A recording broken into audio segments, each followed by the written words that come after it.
Sound art is a product that is a speaker and it's art. We combine it together and we call it sound art. What makes it so unique that any picture can be your speaker? Sound art gives you the high quality sound without the ugly speaker. This isn't a picture with a speaker, the picture is the speaker. Just imagine your wedding picture uploaded onto a canvas and now it's speaking 10,000 tunes. I mean, it's a very cool concept. What we like so much about it that you can take anything that means something very special to you, upload it on the canvas, have it hanging up in your room, your balcony, wherever you want to put it, and now it's a speaker. I mean, how cool is that? It's something that we have that and no one has. No one has this product. It's just a great gift to give anybody. It's just a neat concept. Around here we say, art never sounded so good.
The fifth race of the 2021 L-TAC Cup season brings us to one of the most historic ovals in the country, the Milwaukee Mile, a track that broke ground pre-1900 before finally opening back in 1903, has hosted many Major League Stock Car and Open Wheel Series events throughout the last century and more. Tonight, the venue comes to life within the confines of the Wisconsin State Fair Park, and it will play host to a healthy field of cars led by points leader Holden McGill, who's looking to add another tally to the win column. But thus far in 4 races at 4 different types of tracks, we've seen 4 different winners. So could this flat 1-mile playground produce a 5th different driver in victory lane? And will we be privy to yet another late race oval shootout? This is round 5 of the 2021 L-TAC Season 2 Cup Series, and it's coming up live on Pit Stop TV. Good evening, everybody, and welcome to the virtual Milwaukee Mile. I'm Eric Brennan. Absolute pleasure to be with you for my first race on the L-TAC season for 2021, but as I mentioned, the 5th for the calendar, and I'm joined tonight on the call with Trey Patton, who we'll be hearing from in just a moment. Emerson Arden's got us covered from our production truck this evening, and Corey Rexford, as always, knocking it out of the park across all of our social media platforms. Now, before I bring Trey in, I want to remind everybody, speaking of our social media platforms, this is certainly going to be a bit of a barn burner. Not sure how the weather may be in your particular area. I can tell you here in the Carolinas, it is freezing and raining. So if you want to extend your plethora of racing action on this Friday evening, you can share us around on Facebook, Twitter, Twitch, and YouTube. But before we go any further, Trey Patton, first off, welcome. Secondly, Milwaukee, a track that we have not seen much stock car action in over the last couple of years, at least not on a national level. That's going to change later this year when the ARCA Menard Series goes back there in August. But for this series that has been so thrilling, I think it's the perfect venue. First off, welcome to the call, and what are your thoughts on this racetrack here tonight? This racetrack is honestly one of my favorites, just to even go back and watch. It's such an interesting racetrack. As we mentioned, broke ground pre-1900. So, this track's been around for, broke ground for over, 120 years or so. And it's a really, the racing here is really unique. It's not really something you'd really see anywhere else, more so. Now you see on the service, more so, modifieds race here and stuff. But seeing stock cars coming back here, especially like you said, ARCA Menard's coming back to Milwaukee. It's definitely exciting. Something we haven't seen in a very long time, and I'm ready to see it here. So hopefully we can have a good race here tonight and maybe see what these ARCA guys can expect. Yeah, and especially with a series like L-TAC, and for me and my prep work for this event tonight, I took a look at the schedule, and it's pretty diverse, and it kind of has a blend of what some of, I would say, maybe the mid-2000 then NASCAR Busch Series season was like, with a little bit of an added traditional flair as well, and it's a lot to take in. This venue, though, which we're going to talk about and highlight here, 1 mile in length, as we mentioned, located on the ground pretty much adjacent to where the Wisconsin State Fair would set up. It's actually inside the Wisconsin State Fair Park, but it's relatively flat. So it's not a short track, but it may very well race like one. The corners are banked at just 9.25 degrees. Straightaways are pretty much as flat as you could imagine, banked only at 2.5 degrees. So with that, and I guess if I was using Richmond as a barometer for a little bit of my homework as far as what we're going to see here tonight, I wouldn't rule out this race being somewhat physical, even though we're going to be circulating around this racetrack for about, we'll call it, say, 180 laps. Trey, do you expect a little bit of physicality here tonight, or are these drivers going to be put in a position to race the racetrack as opposed to just racing amongst each other? I think we're going to see a little bit of both. As we mentioned before, the track surface is fairly old, so you can kind of see a little bit, you'll see in the corners where it's been patched up a little bit, but this track's definitely hard. It's, from what I've seen and what I've driven here, I'm not quite sure on this new tire model, but it used to eat tires up like no other. Like it kind of reminded me of like driving on Nashville. Nashville is like a cheese grater when it comes to tires, so I'm not quite sure if that's how Milwaukee is now on this current tire build, but definitely racing the track, racing each other. I wouldn't be surprised if we see some people try to send it deep down in the corner, down on the curbs down there, but it's definitely going to be pretty physical and mentally exhausting. Stage length tonight going to be something we will be talking about a lot tonight. 50, 50, and 80 laps. The total distance for our 3 stages encompassing that aforementioned 180 lap distance. Now, before we get into our qualifying session, let's talk about the championship points coming into tonight's race. And as we mentioned in the intro, Trey, 4 races, 4 different winners. We had that thrilling door-banging photo finish in Atlanta. We had the thrilling finish at Daytona to kick off the season, but I think Atlanta kind of takes the cake as far as being the best race so far in this short season. And then we got to the short track where we had another late race shootout on an oval, and things kind of changed a little bit at Sonoma last week, but we're seeing a lot of consistency. 4 races, 4 top 10s for your Atlanta winner and point leader in Holden McGill.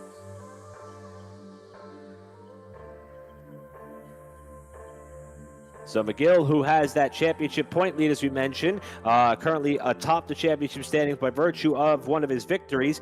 We also have Derek Lavelle, who is a name that I will perfect before the night is over.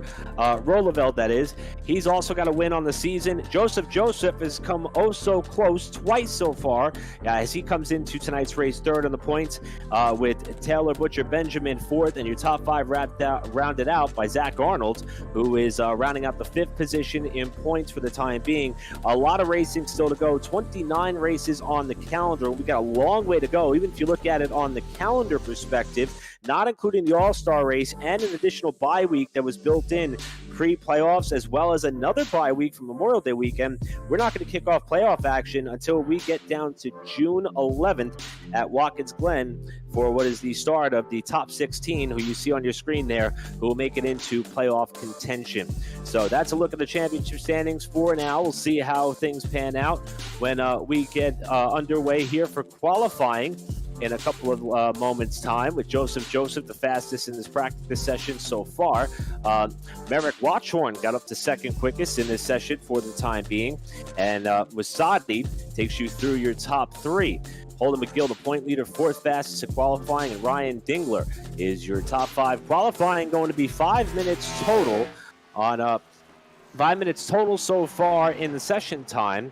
2 laps, however, is all that is going to encompass as far as your available laps that you could lay in. So Trey, with qualifying right around the corner, not a lot of opportunities to make mistakes. You only got 2 laps to get the job done here. So one slip could mire you well down in the running order in this pack, as we have 26 cars entered in this race, and all 26 covered by 1 second. So this could be a pretty tight qualifying session.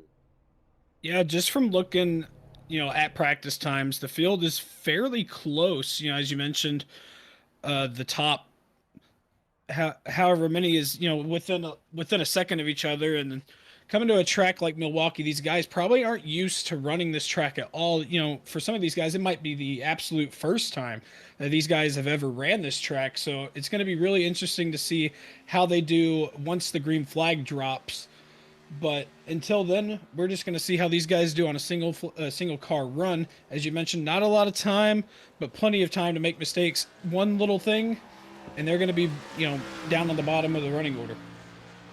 So one of the first cars that we see on the speedway right now to take advantage of this qualifying session is Logan Hamilton in car number 12, who takes that wide sweeping arced entry into turn number 1, hugging the bottom of the racetrack as he comes off of turn number 2. And it'll be the first opportunity for us to see what type of laps we may see. The lap of record in the practice session that was the quickest, just to give us a little bit of a perspective there as to what lap times we might see, by Joseph was a 29.268 it was. The lap for Hamilton at 29.3, so not that far off, about a 10th off the lap that was set in the practice session by Joseph, but we expect those lap times to come down, although Hamilton's lap compared to a couple of other cars that have already laid down lap times is right in the ballpark of some of the quickest we could expect to see very early in this session. First driver to dip down in the 29.2s is Grant Peterson in car 52, currently to the provisional pole. As we mentioned, 3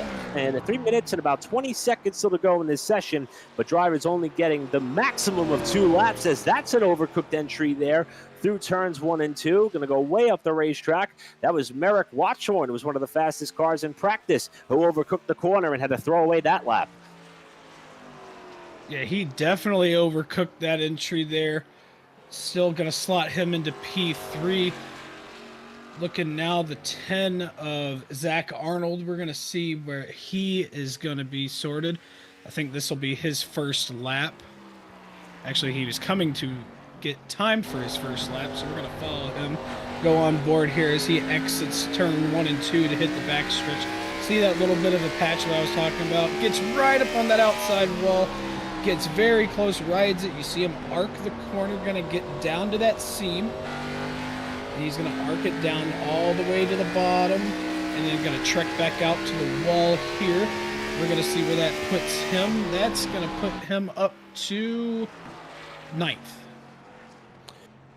So 9th spot, and how about Joseph, who was the fastest in the practice session that was held prior to qualifying. So far, right now, he scored back in the 8th position. So it looks as though that is not going to be the best starting position for Joseph, as he is towards the bottom portion of the top 10 with Peterson's lap time of a 29.269, currently strong enough to keep him up at the top of the timing and scoring charts. Masadi and Watchhorn is your top 3. And Watchhorn, you have to wonder what could have been if he did not have that massive slide getting into turn 3, as that was his second and final lap of the session. As we await for the last couple of cars to close out, there are two total allotted times in this, the 5th race of the 2021 season, with about a minute plus to go. Watching Holden McGill right now coming to his second lap. Actually, now watching Jeremy Berger. Jeremy Berger yet to have a time logged yet, so he'll be doing so. Update on Holden McGill after that. That's going to put him up to 6th. But watching Jeremy Berger here come through turn 3 and 4. We're going to see where he slots for his first timed lap.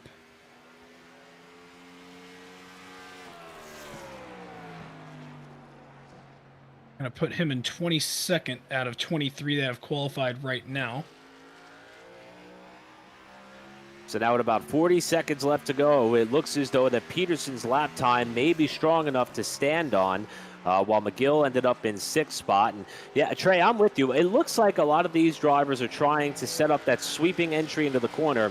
And maybe, I don't know if it's by design to try to stay up that high, or if they're just missing that mark and it's keeping them trapped way up top, as it looks as though that's the result of the frustration perhaps there by that driver as he came to the checkered flag. And Jeremy Berger, 22nd on the timing and scoring charts, and he just sailed it down there into turn number 1. So far, we got a couple of cars that did not officially take time 3. As a matter of fact, one of them was the driver's second in the championship points in Roeleveld. So that's surprising. He's going to be starting back in 24th. That officially does it for qualifying, and we're going to jump right into race pace. First stage is going to be 50 laps in length. Let's take a look at the starting lineup and how they're going to roll off here for tonight's event. Round number 5, Grant Peterson on pole. Anthony Masadi up alongside of car 49, starting in that 2nd spot. 3rd is where you're going to find Merrick Watchhorn. And outside is going to be Logan Hamilton, one of the first cars to lay down a time in qualifying. Car 12 is going to start in 4th position. Back to row number 3, and starting on the inside, Ryan Dingler in car number 8 and 5th outside. Holden McGill, the point leader, looking for another win. He'll roll that 21 car off from the 6th spot. Row 4 is where you look down to the inside and find Colin Stone in car 43 in 7th, and outside in the 8th spot, Taylor Butcher Benjamin is going to take the number 1 car from the outside of row 4. Rounding out your top 10, Joseph, who is 3rd in the championship standings, a surprise 9th in qualifying in car 20, and Zach Arnold in the 10 is going to round out your top 10. Starting 11th, we have Stefan Purcell, Roy Grande to his outside in 12th, Dylan Breton in 13th to his outside. We have Brett Fisher in 14th. 15th, we have Roger Shelton. Pit Stop TV's Noah Carmichael making his debut with L-TAC, starting 16th. Barrick Uphold, starting 17th. Robert Pattengill of Tucson Sound Art starting 18th. Frank Flores in 19th. And rounding out our top 20, we have Daytona winner Kevin Franks. And the rest of the field outside the top 20. 21st going to be Curtis Martin in the 04. Outside Jeremy Berger in the 97, who did not have a qualifying run that he would have hoped for. Last car to put time in was that of Nate Broker in the 3. And the first car that did not take time, Derek Rolleveld, who is the second-place driver in points, has a win under his belt at Sonoma last week. Going to start all the way back at 24th spot. And on the back row number 13, is going to be Ryder Sroof and Sean Deal, rounding out your 26-car field. So, Trey, we're about one lap away before we get underway. Again, 50 laps is going to be the distance for this first stage here tonight. Then we're also going to roll on to another 50-lap affair for Stage 2. Final stage is going to be 80 laps in total, 180 laps around the Milwaukee Mile. What do you think's about to happen? Hopefully we see a lot of patience. You know, most people, I wouldn't consider Milwaukee a short track. It's a mile. But in my own mind, it is a little bit of a short track. It's got that short track feel to it. So I expect maybe a little bit of mayhem. But hopefully these guys end up being a little patient, get a feel for the track. You got a whole pack out here. You're not spread out like they were in practice. They're all bunched up together. So hopefully these guys can get a feel for what's going to happen. And hopefully we have a good, clean race. Well, here we go.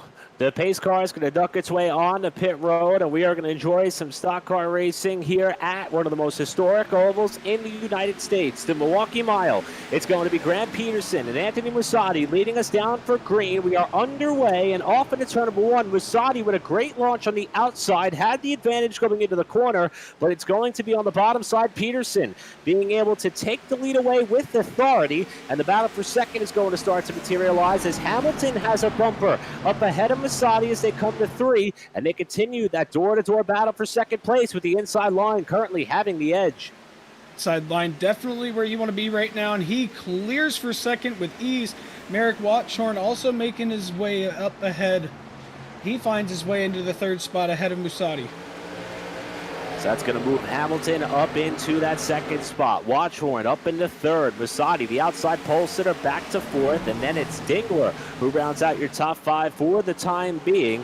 And a couple of these drivers trying to use this race as an opportunity on this very diverse schedule to make up some ground in the championship. We talked about the driver in car number 12, who, as we have a big moment there off the corner. That was Dingler that got sideways and almost lost the back of the car as the point leader in McGill is starting to close up on him. But let's talk quickly about the driver, Logan Hamilton, who's in 2nd. He comes into tonight's race.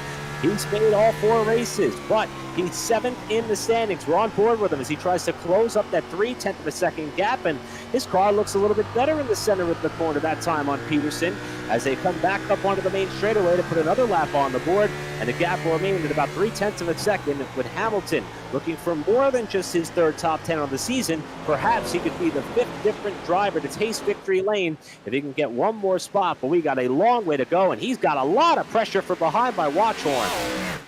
Yeah, I was just saying Watchhorn was all over the back bumper of Logan Hamilton as they were going through turn 1 and 2. You want to talk about eating that gap, but Merrick Watchhorn is definitely starting to eat up that gap to Logan Hamilton. These guys got to be careful that they don't overdrive their cars. They don't want to use up the tires early on in this run because, some of these guys, I don't know how many have actually practiced or done a full run. I don't know how long these tires are going to last. I'm not sure if these guys know.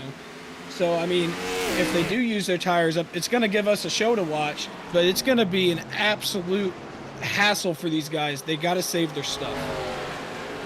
Definitely have to think about conservation in this race. Here's that battle for second. Watchhorn under Hamilton, thought he was going to have a fender inside, but he'll duck back in line and now try to fill up the inside quarter panel of Hamilton's car. That shoves Hamilton off the bottom. Watchhorn with a bit of a slip there, and that may give the momentum to the outside lane of Hamilton to hold that 2nd spot for now. And the driver that's grinning ear to ear is Mussatti, who is closing back in, trying to get back up into that 2nd spot, and you're on board with him. He's going to try to fill the void down low on Hamilton, but he can't quite get there off the corner, and he'll duck back in line, but move Watchhorn to the runner-up spot for now. I want to talk about guys that are smiling. If anybody was smiling during that was Grant Peterson. He wants to see these guys side by side because he was able to actually pull about 1/10 and a half on these guys. You see the gap from Grant Peterson's roof cam looking further on back to the 91 of Merrick Watchorn. He's gapped now to about half a second or so. You see he lost a little bit of time in corner entry, but he's just going to surge away here on the exit. He's definitely got these corner exits down compared to the rest of the field right now. And keep in mind, we were watching qualifying earlier. I thought Watchorn could have gotten a time lap in that would have put him higher on the grid. As you see Masadi getting around Hamilton there in turn 1 and move back up to third. Watchorn, though, rolled off the grid in that third spot. Now up in the second position, and he's the one who had that big moment right here in turn 3 in qualifying, and he still had a lap quick enough his first time around that put him up in the top 3, and he's trying to close up on Peterson here. And tipping the cap to all these drivers. So far, we're 1 lap away from getting 10 laps of green flag racing on what is a very difficult and sometimes rather inviting 1 mile flat oval at Milwaukee. And when I say inviting, I mean, even though the corners are less than 10 degrees as far as banking, the track is so wide, it could sometimes really lull a driver into a false sense of security as far as overdriving the corner, and then it becomes easy to slide up into your competition or even lose the back end of the car all by yourself. We talked about Derek Roeleveld, who had to start all the way back in the 24th spot after not turning a lap in qualifying. And Trey, that is a driver on a mission. Yeah, we figured out last week that Derek Roeleveld knows what he's doing when he is behind the wheel. We know he's a good road course racer. We know he's pretty good getting around these ovals. And just within 10 laps, he's made it up 8 spots just about. He's got a long way to go to get up into that top 10, even up to the top 5. But at the rate he's going now, he is flying. Now up alongside of Curtis Martin, who's also another big mover in this race. Martin started back in 21st. He's going to drop 1 spot here to 16th, but he was running as high as 15th before Roeleveld got by. And just behind Curtis Martin, you see another driver in the field here who is also trying to make some moves in Brett Fisher, who we thought would be up a little bit further forward in the running order after Fisher's had a somewhat up and down start. 2 top 10s so far this season, but Fisher is going the wrong way as far as the running order. He's lost 3 spots in the opening go-around, perhaps trying to save for the end of this race, or perhaps maybe even the end of the stage. Fisher, though, is doing all that he can to get back further forward. And there's a name that we've heard many a times on the platform, and Noah Carmichael. He decided to put on the race suit here tonight and jump in with these guys and have some fun. Got a bit of a throwback scheme that he has dubbed here for tonight's event at the Milwaukee Mile, a track that we mentioned in our intro has so much history, and he's going the right direction. He's +3 so far, 13 laps in. Yeah, Noah's got some pretty good pace right now, just looking. He's got some very consistent lap times, making his way up through the field a little bit. Still early on, but I wouldn't be surprised if we see Noah creep up into the top 10 here pretty soon. Noah appears to have that car figured out. Moments before the race began that the car was a little bit loose on corner exit. It appears as though that he's at least been able to anticipate it and figure it out to the point where he could start progressing further forward. Somebody who is not going further forward is that of Hamilton. The outside front row starter who had a great run in qualifying is starting to fall further back. Check that. Hamilton actually rolled off the grid in 4th position, but he just lost the spot to Ryan Dingler. He's going to remain in the top 5 for the time being, but the points leader McGill is all over the back bumper as well, as Hamilton is appearing to lose the handle on this car the more laps that we run, with Dingler up to 4th. See, I don't think what's helping him right now is that he's getting down, as I mentioned in qualifying, we might see some of those guys get down to those curbs. He's starting to catch a little bit of those curbs in the middle of the corner in 1 and 2 and 3 and 4. And I think it's actually upsetting the car a little bit because he's actually having a little bit of a wobble. So I don't know why he keeps trying to do it, but I don't think that's really helping his case right now. You see it now. He's not doing it as we speak, but I think now that's the reason why he's fell back a few spots. So we watch McGill try to close up here on this battle for position, and not far behind McGill is where you'll find Butcher Benjamin and the Mountain Dew colored machine. Also making this about a 4, soon to be 5-car battle with Joseph, who is running right where he qualified for the most part. He's picked up 1 spot from where the race began, but we penciled him in as somebody to certainly keep our eye on. We mentioned that thriller of a finish that we had a couple of weeks back in Atlanta between McGill. Well, the driver who was on the losing end of that by 11 thousandths of a second is a Dewar-colored car of Joseph. And despite not having a win thus far this season, it has been a matter of consistency and patience, which he's going to have to exercise here to find his way up into the top 5. That has kept his name up towards the top of the championship standings, albeit early in this season.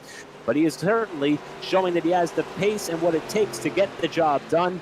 Perhaps tonight could be the night, but he is trailing up this 5-car freight train that begins from the 4th place driver in Ryan Dingler and ends with Joseph, who is currently running in 8th. Back up to the lead. Merrick Watchorn dives down to the inside. They're going to be side by side down the backstretch, and he will clear him just a little bit going down into turn 3. Musadi right there also in the mix. We have a 3-car breakaway. Grant Peterson under attack from that 49 machine finally loses the lead. Merrick Watchorn will lead here at Milwaukee. About 30 laps to go in stage number 1. New leader. I honestly didn't think he'd get up there that quick, but good to see that we actually have 3 cars that are, on pace with each other. So it's not just, a single car breakaway like we've seen NASCAR in previous years. Yeah, especially at a track like Milwaukee. Surprise, just as we were touting the race for 4th on back from Dingler, next thing you know, we look up and all of a sudden the top 3 are nose to tail, and Watchorn gives us our first official lead change of the night. Now, Peterson has an opportunity to fall back in line and perhaps learn about what Watchorn is doing, if anything at all different, or perhaps he's just got the handle a little more perfected on that car at this juncture in the race. We talked about Joseph trying to move forward. He's doing just that. He's got 1 spot made as he went by Butcher Benjamin. Now he's just made the pass on Hamilton, who continues to fall down the running order in the top 10. And he is now trying to do what he can to catch up to those front runners. And he's going to have an opportunity here with the stage break looming in less than 30 laps, but he may not be done yet. Next car in line is the point leader, a driver who he has a lot of experience racing against, especially this season, as he hooks the bottom of the racetrack with the left side tires, trying to catch Holden McGill for what's going to be a top 5 spot. Yeah, Joseph, he's impressed me a lot just watching this season. I've said it the last 3 races. Joseph is my pick every race. I come into this and I just expect the guy. I expect him to do well, and he's doing really well right now. He's done well the last couple races. It's early on right now. We said tonight is going to be all about patience, and he's expressing patience. He's making his way up through the field slowly but surely, but he's almost got himself into the top 5.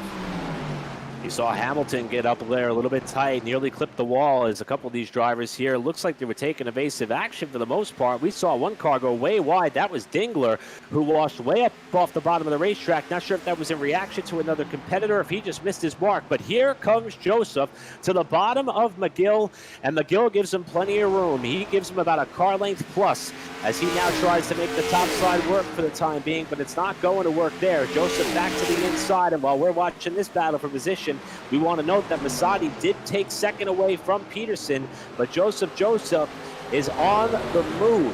As far as conserving, Trey, you said that could be the name of the game here tonight, and it looks as though some of the drivers who took it easy earlier in the going, as opposed to some of the drivers who went hard at the beginning of this, we're starting to see the ebb and flow of it, and a couple of drivers like Watchorn and Joseph are moving forward. Yeah, Watchorn definitely was conserving early on, as you see there on the left side of your screen on the ticker. He's advanced that lead up to over a second now, as we see. I believe it was Logan Hamilton, got a little bit sideways there in 3 and 4. Under attack now by Taylor Butcher Benjamin for that 7th spot. When you look on the schedule and you see Milwaukee as far as a potential stop for stock cars in the iRacing sim, I'm not quite sure that many people would expect to see the quality of racing we've had so far 25 laps into this event. We have comers, we have goers, we have side-by-side battles throughout the top 10, and we can expect this pretty much all race long with this caliber and crop of the competitors we have in the L-TAC field for this 2021 season on their cup side of things. We're looking now out the backside here of what looks like Dingler's car, who has fallen back to 6 for the time being. He's got Butcher Benjamin and Hamilton just behind, trying to move further forward as McGill holds that 5th spot for the time being. But the top 3 have pretty much been able to gap this battle for 4th on back by nearly 5 seconds. However, the front 3 remain covered by about 1.5 seconds, with Watchorn and Masadi running 1 and 2, and the pole sitter Peterson your top 3. And we may encounter perhaps some lap traffic before we get to the stage break if we are to stay caution free. There are a couple of cars who are a little bit further down the running order who the leaders may have to encounter here in the not too distant future. Here's a look at a couple of these drivers, with Pattengale and Berger being a pair of these racers. So perhaps lap traffic may be a factor as they're now on the same straightaway as the leaders, something we're going to have to keep our eye on. And for those drivers who have not had the best start here so far and are trailing up this field, they are praying they're going to be able to make it to the stage break, or at least to the first caution, whenever that may be. And we almost had one there. Wow, what a save. I believe that was Dylan Breton in the 17. Wild ride there. What a catch by Dylan. Props to you for that excellent wheel work there, sir. That almost could have been nasty. You could have went up to the outside wall and collected a few cars. I know that 7 machine of Roger Shelton, probably he might need a new pair of pants after that. Yeah, that was an unbelievable job saving that car for Breton there. And as he comes off the corner, he's got heavy pressure from behind for more competition and more spots here down in the turn number 1, doing everything he can to hang on to that car. But that glove save and a beauty brought up a really good point. If you should have to make a pit stop for any reason under green, it's going to be very difficult to do so, as the pit entry at the Milwaukee Mile is pretty much on the front straightaway. I mean, I'm talking as you come off the corner, and just as I say that, look at this battle for the lead we got down in turn number 1 and 2. Masadi trying to make the outside work at turn number 2 at Milwaukee. Boy, you don't see that often. So far, Watchorn's able to fend him off. Yeah, that right there, while we were talking about that save by Dylan Breton, the same thing happened to Watchorn coming off of turn 4. He almost went into pit road. He got so loose out of the corner. That allowed Musardi to catch back up to Watchorn, and now we're seeing a battle undergo for the lead. So it sounds as though that the characteristics in which Noah Carmichael described to us earlier is starting to come into play. These cars getting very sensitive with the more throttle these drivers use off of turn 2 and turn 4. So far, we've seen a couple of examples off the 4th corner, and that is definitely what is starting to tighten up this battle for the lead and grow the gap between some of the front runners and the tail end of the pack, where lap traffic may be a factor. As a matter of fact, we see Berger duck on the pit road momentarily while the leaders flash on the front straightaway to turn number 1. What a race we have going on here. 32 laps into this race. First stage break coming up at lap 50, and Masadi is on the charge, trying to close up on Watchorn for another shot at P1. Board right now from the roof cam of Anthony Musadi. Well, Merrick Watchorn way up the racetrack. We're going to see a pass for the lead here. They're side by side, and he will clear him out of turn 4 for the race lead. Similar to the bobble that Watchorn made in qualifying, and that's all it's going to take for our second lead change of the day. Third different leader, and this time it is Masadi who goes to the point. The driver who started outside pole fell back a couple of spots early, and all the shuffling for position is bringing Peterson back up into the mix for an attempt to possibly steal this stage as the handle starts to shift back and forth between some of the front runners. And Watchorn ran up a little bit wide there. Now he bobbles a little bit off the corner. Peterson's going to have a run here, perhaps to try to take second away. Yeah, Watchorn's definitely not having his ideal race right now. You can definitely tell he is fighting that car, and talk about not having an ideal race right now. We saw Jeremy Berger come down pit road. We received word of race control. He actually got a speeding penalty, so he's going to have to come back down pit road. So not a good start for Jeremy Berger tonight. And here comes that battle for the lead again. Starting to see Anthony Musadi now lose the back end of the car off the corner. 1 lap ago, he left some tire marks on the pavement behind him as he washes up the hill here. Trying to get back to the bottom, hook the left side tires below the white line to help that car corner, but you don't want to do that too much, because if you get back to the power too quickly, the transition back up onto the albeit evidently flat surface. A huge problem by Masadi there. Almost overcorrected up into the wall, and here comes Watchorn trying to get the lead back. Actually, Watchorn's coming down pit road, so Anthony Musadi is safe for the time being.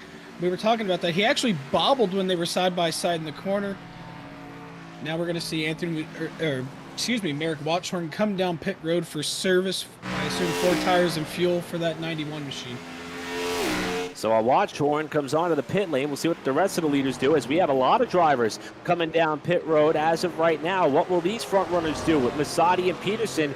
I think we could see what the effects of tire wear does to some of these front runners. So perhaps pitting early could be a benefit there for one of your front runners in Watchhorn, but so far the top two remain on the racetrack, and this is about 13 laps shy of the end of stage one. So it's Masadi and Peterson. Joseph up to third, with lap traffic still up ahead.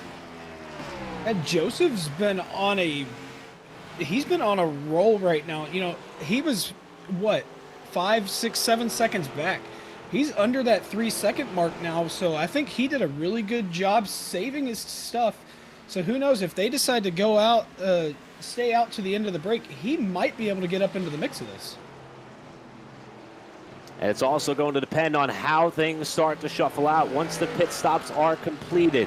Joseph trying to close up that gap on the back straightaway. And here's another one of our contenders. That's Grant Peterson, the pole sitter, on the pit lane for service prior to the stage one break. Masadi remains on the racetrack as the field now comes back on. That's Merrick Watchhorn, who was one of the first cars to come onto the pit lane.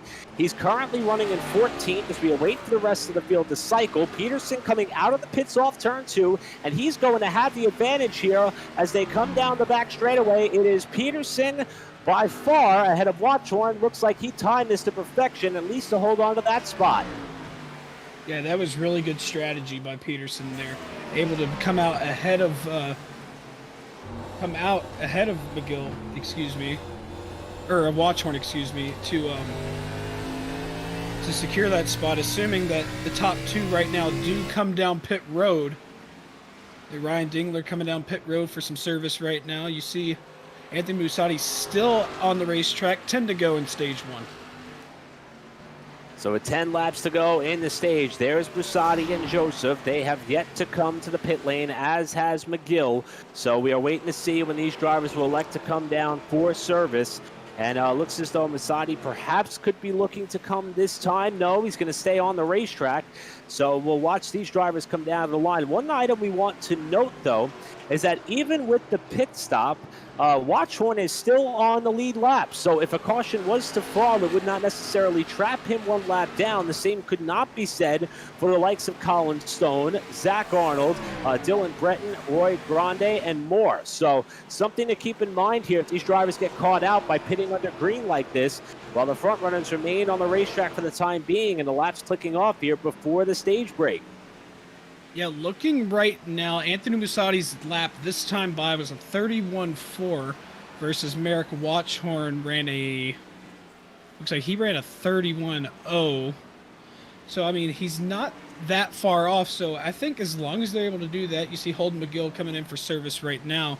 I think if they're able to keep doing that, I don't think they have enough time to catch back up. So they might be able to hang on to this. Yeah, and that's a unique perspective, especially as we're seeing some of these drivers slip and slide the longer they run. And here comes your leader, Masadi.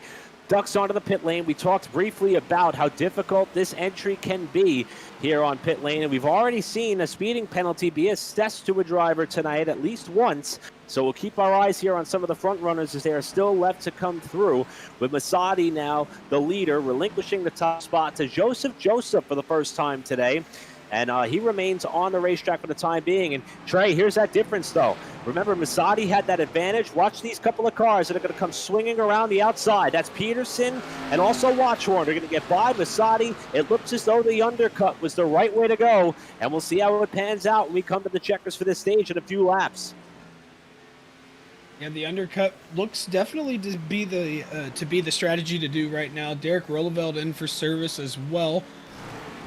We're going to 4 tires and fuel. Joseph still on the racetrack. Got just a little bit over 2 seconds to Taylor Butcher Benjamin. Looks like Joseph's coming into pit road for some service now, as well as Taylor Butcher Benjamin. Yeah, and also Joseph, lucky that he elected to come down when he did. There was some lap traffic ahead of him that might have slowed his progress getting onto the pit lane, but fortunately, he had enough room ahead of him to continue his proper entrance pace and speed, with Butcher Benjamin indeed following it through and pitting just one stall up ahead of Joseph, while here comes Peterson. So the pole sitter, who faded back a couple of spots and lost the lead on track, was one of the first cars to come down the pit lane, and he may have been able to utilize that opportunity. He has gotten around Kevin Franks, who, according to my notes, is yet to pit just yet. So Franks is scored in the second spot. However, he may be coming to the pit lane here, and unfortunately that may trap him close to the tail end of the lead lap, if not a lap down when all is said and done. And here comes Franks. He's going to duck down low, and that will cycle things out for the most part, with Peterson, Watchorn, and Musadi, your top three, a handful of laps shy at the end of this stage. Yeah, Peterson's got a comfortable gap right now, 1.3 seconds. So as long as he's able to keep doing what he's doing now, hit his marks, he'll be able to come away with the stage 1 victory. As we watch a couple of fights for position that happen further back, including the likes of your runner-up in championship points and Sonoma winner and Derek Roeleveld, who started back in 24th spot, now trying to find his way up into the top 10. Not only is he going to get up into the top 10, he's going to get up in the ninth. Just got around Zach Arnold for a position inside the top 10. What a charge in this first stage. Definitely a potential for a hard charge reward on the night for sure. Unofficial award we'll call it. But for Roeleveld, he's up into that top 10. All of this happening under green. So if you want to know how fast the number 99 car is, there's your indication. And he may not be done yet, although he's running out of time to do so here to collect a couple of more stage points as he navigates his way around the lap car at Berger. We've seen a lot of speed come out of those AOD racing guys. You know, there's a couple of them in the field, and every single one of them, we've seen them up front win a race, or just even being in contention to win races, looking on board. Taylor Butcher Benjamin's currently sitting in the 6th spot, trying to make a run up to the 8 of Ryan Dingler. You see 2 cars in front of him there. Not quite sure if he's going to be able to make that. He gets around the 3 of Nate Brooker. And we'll jump back up here to our leader. And if you look at the box score, of course, Peterson won the pole for tonight's race, but that does not tell the whole tale as to how this first stage of competition has unfolded, to say the least. Peterson, who fell back a little bit, remained within running and within reach of the top 3 for the most part. And when it became evident that everybody was going to have to come down and pit for tires and fuel before the end of the stage break, Peterson may have timed that move to perfection. When the stop cycled out, he did not have to go up and pass anybody to get the lead back. He was able to cycle his way back up to the point over Watchorn and Musadi, who are a couple of the other leaders on the night, with Joseph being one of the only other drivers to capture top honors so far this evening as far as leaders. But it's going to be Grant Peterson, who is going to come off of turn number 4, and he's going to be able to collect maximum stage points here and come to the line at the conclusion of lap number 50. It's going to be Peterson with the stage 1 win. Watchorn is going to come home in 2nd, and Musadi 3rd, while the rest of the field come to the line charging for 4th on back. The point leader misses out on the 4th spot by 1 position at the line. Joseph, though, got up to 6th late in the going, followed by Butcher, Benjamin, Roeleveld, Arnold, and Hamilton. The top 10 with the caution flying for the first time tonight, and this for the stage 1 break.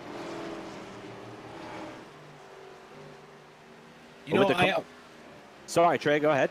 I honestly didn't know what to expect. These guys put on an absolute, they put on an excellent show tonight. Stage 1, no cautions except for right now for the stage break. Very, very clean racing and a lot of action going on, throughout the pack. I was, as I mentioned before, I expected this was going to be, the leader breaking away. And we saw there was a 3-car breakaway for that and just battles going on throughout the field. So it is Peterson who has the opportunity here to wrap up this stage win. We may or may not have an opportunity to talk to Peterson, but before we do so, we'll watch these drivers circulate here on the main straightaway. Let's take this opportunity, as we're just a couple of days away from Valentine's Day, to thank a couple of people, especially our friends at the Tucson Sound Art. As the leaders are going to come on to pit road, we'll give you the running order when they come off the pit lane. Tucson Sound Art, it is your picture, your music. If you provide any image that you want, it will create a beautiful, high-quality framed canvas with a built-in Bluetooth speaker, and it is equipped with sound arts. That way you have the best of both worlds. For more information, visit TucsonSoundArt.com. It is one of the best gift ideas for Valentine's Day, Mother's Day, Father's Day, any day, or the best reason of all, just because. And the reason why we love them oh so much is because if you use the promo code PITSTOPTV at checkout, you will receive 10% off your purchase. Again, that is Tucson Sound Art, TucsonSoundArt.com for more. As pit stops come to a close, we see a couple of the front runners who elected to utilize this stage break to come down pit road, despite the fact many of them were on the pit lane less than 15 laps ago, and that's going to shuffle up the running order just a little bit.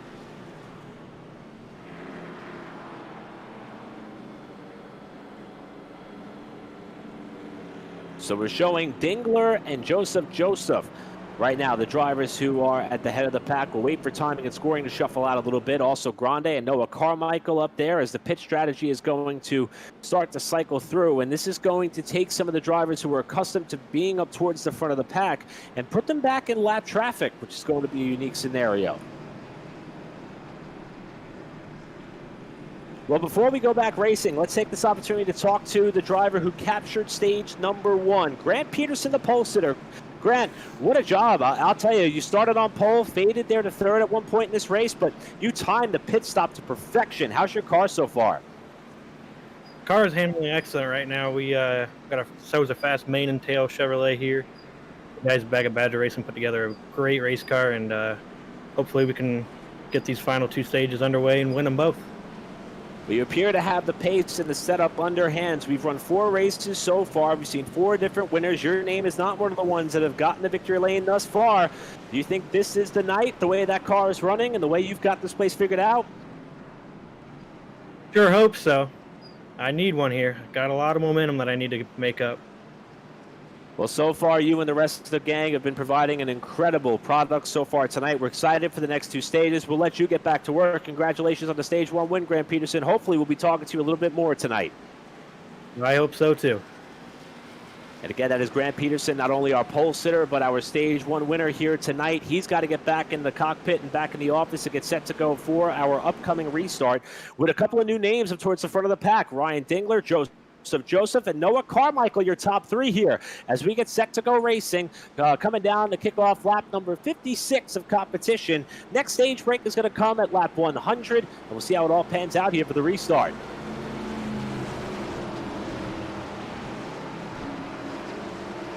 Field now in double wide formation. Here they come, getting set to kick this race back off and get back underway. It is going to be Dingler and Joseph coming back for the restart. Carmichael inside lane there in third. It's going to be Fisher outside in fourth spot with Peterson, the Stage 1 winner, in fifth. Back on the way here at Milwaukee. Stage 2 is green, and it's Dingler with the advantage down to turn number 1. Joseph trying to get a good run off the bottom of the racetrack. He will slot back in a second as we're side by side for third. How about Peterson trying to get 2 for 1 there as he comes off of turn number 2.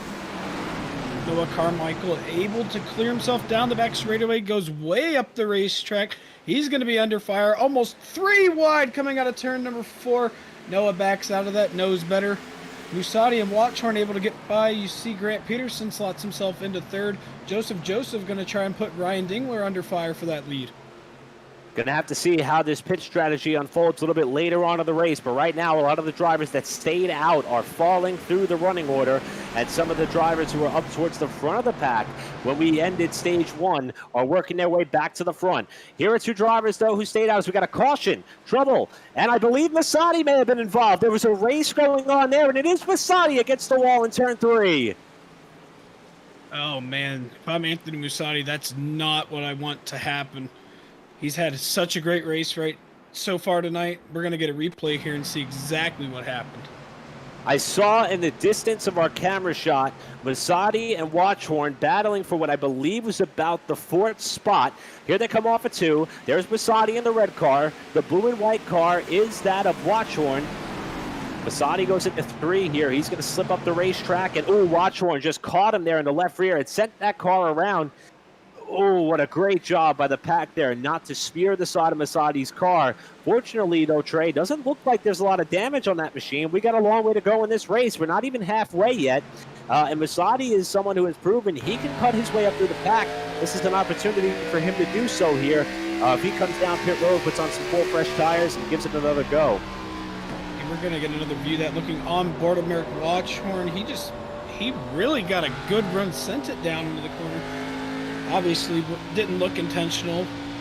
just had a better run going down to the corner. I'm not sure if Musati, he was a little off pace or kind of checked up earlier for the corner, but I mean, as we saw there, just kind of clipped him in the left rear and sent him around. So luckily for Musati there, not getting into the wall, so having minimal damage to that race car, he's going to come back down pit road and put some fresh tires on that after that spin and try and work his way back up through the field. So this caution is going to re-rack the field again. Also, we saw, it looks like Joseph has elected to utilize this caution to come down the pit lane. He is no longer up in the second spot, according to my timing and scoring. Let's take this opportunity to thank a couple of more partners here on the Pit Stop TV platform. We talked about our friends at Tucson Sound Art. We're going to mention them a couple more times, especially because the holiday's right around the corner, and yours truly has still got some work to do in that department. So let's talk about Race Pace, one of our newest partners here on the platform. Because if you ever wish you had a race engineer on speed dial, now's your chance. Because you can work with our friend Tyler, who is a real-world race engineer, and step up your game before your next race, even at a track that could be as difficult as the flat yet historic Milwaukee Mile. For more information, visit our friends over at Race Pace, and it's an opportunity for you to pick up the pace with Race Pace. We also have to thank Permanent Makeup and Cryo in Maine, because when it comes to your appearance, you deserve the best care that money can buy. Because at Permanent Makeup and Cryo in Maine, the owner and Ashley Bullier, a certified micropigmentation specialist, provides professional, safe, and personalized services. Contact Permanent Makeup and Cryo in Maine at their website, permanentmakeupinmaine.com, or you can visit them on their social media platforms. Again, that's Permanent Makeup and Cryo in Maine. Call and book a consultation today. We also want to thank Whiplash Media, the parent company of Pit Stop TV, who is responsible for various forms of sim racing resources, including paint schemes, stream overlays, iRacing camera packs that you're seeing in action here tonight. I absolutely love that speed shot on the back straightaway that we have, and so much more. They also are working on their presence in real-world racing, offering services such as photography, social media management, and public relations. For more, go to whiplash-media.com. And since we are about a half lap away from the green flag, I will remind you all that our friends again at Tucson Sound Art, where they take your picture and your music. You got a livery that you love on your race car, whether it be real or virtual. You got someone in your family, a friend, a loved one. You got a photo of them that you want to take full advantage of, put up in your office. But you could also get it built in with a Bluetooth speaker, courtesy of Sound Art. That way you have the best of both worlds. Not only is it your picture, but it's your music, or maybe even the broadcast of our races here on Pit Stop TV. Again, head on over to TucsonSoundArt.com. Use the promo code PitStopTV at checkout to save 10% on your purchase. TucsonSoundArt.com, as we are getting set to go back racing here on lap number 62 of this race. Next stage break, less than 40 laps away. It's Dingler and the pole sitter and stage 1 winner Peterson on the front row for the restart. Dingler able to get a good jump there. You see Zach Arnold down on the inside, still able to hold the bottom there. We got a car around. He's able to save that. Brett Fisher, excellent will work. We have a caution on the speedway for that, but excellent job for him to keep that car straight for the most part and not collect anybody behind him. Great job by Fisher to not let that car go totally around on him. Great job by the field. As Fisher was running in the 4th spot at the time of this incident to avoid the spinning car. We're going to keep our eyes here on car number 30, heading through turns number 1 and 2. You see Fisher here lining up on the outside of Noah Carmichael. Carmichael well down to the inside. That was a race there for the 4th spot. And, ooh, there might have been some contact there. Carmichael may have gotten into that left rear, and Fisher did a masterful job to save that vehicle, as did Barak Uphold in the 92, who had to pull some evasive maneuvers there to get by cleanly. Unfortunately for Fisher, he's not going to plummet all the way to the bottom of the running order, at least not according to our timing and scoring, but that could have been an absolute disaster for many competitors. And since we've had that caution for the stage break, we've had a bit of yellow fever. On board now with Noah Carmichael in the 03. Reciprocated numbers here between the 03 of Carmichael and the 30 of Fisher, and reciprocated outcomes is what you're about to see. Carmichael was able to keep on trucking, but Fisher had the semi-spin, and that resulted in the yellow flag. I believe this is our 3rd caution of the race thus far. We had the stage break. We had an incident that involved one of our front runners earlier that collected Musati and Watchhorn, and now we have this incident in turns 1 and 2. Well, you know what they say, cautions breed cautions, and hopefully we don't have that trend come true tonight, because these guys put on an absolute show in stage number 1. Stage number 2, kind of off to a rough start, but you know, these guys can just, they got to get up, get the ball rolling, got to get back and, you know, have that patient mindset. And once they get back going again, I think we'll be fine. Very impressed with the style of racing we've seen, particularly with some of the drivers who've been able to remain and run well up front throughout the night. And this ebb and flow of pitch strategy is certainly starting to create a lot of interesting dynamics on the racetrack. And we're seeing how much, you know, tires do in fact matter. You mentioned earlier, Trey, the lap times were plummeting for the guys who stayed out a little bit longer, maybe even throughout the first duration of about the first 40 or 45 laps, we'll call it, that led to the incident. I'm sorry, I should say that led up to the pit stops. We saw the disparity in times between the drivers who stayed out for a very long period of time under that first green flag run versus the drivers who came in and got fresh tires. So if that type of ebb and flow continues throughout the night, that could continue to create some incredibly close moments as far as racing, and also maybe some controversial moments as far as battles going bad. So we'll see how the rest of the night pans out. Again, the next stage break to end stage 2 coming at lap 100, and then we're going to see the final 80 laps of this race through for stage 3 to see who will take home the 5th race of the season. 4 different winners. This is a chance for 5 because a couple of the drivers running up towards the front of the pack are still looking to taste victory lane for the first time this season. But there are a number of other competitors who have been front runners so far who have already gone to victory lane, so a long way to go. As a matter of fact, we're still about 25 laps or so shy of halfway.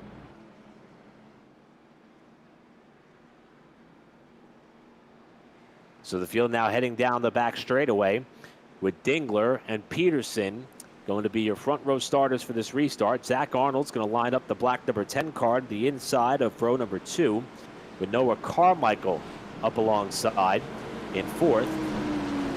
And back to row number 3 is where you'll find Shelton and Hamilton make up that 3rd row that takes you back to about the 6th spot. Getting set for yet another restart. Hopefully we can make it a little bit further in this one. Before we see that yellow silk, again, next one guaranteed to come at lap 100. We'll see if we can keep it clean and green till then, as the Ford Mustang pace car is going to duck his way on the pit road. It's going to be up to Dingler to lead us back down for green. The stage 1 winner, Peterson, outside. A great launch there by the bottom lane. Arnold trying to fill the hole down low as well. Peterson's going to slot back in a second. Going to get a good run here off the corner as the battle continues just the bottom portion of the top 5. Whoa, that was close off the corner. It's going to kick Carmichael back to 5th. Yeah, you want to talk about being close. These guys were 3, almost 4 wide further on back going through turns 1 and 2. I believe from race control, you'll see there it is, Merrick Watchorn going down pit road. He received a drive-through penalty for passing on the inside before the start-finish line. So that's definitely going to throw him off the pace. So hopefully with them being under green now, that won't put him a lap down, but that's definitely not what he wanted right now. So we're starting to see some bad luck plague some of the front runners. Here's Anthony Musati. We saw him spin after the restart from the stage break. He is back up into 11th spot, trying to fight his way back up in the top 10 contention. And the next car he's about to get by in Franks. I believe he got to lead a lap or 2 under the cycle of green flag pit stop.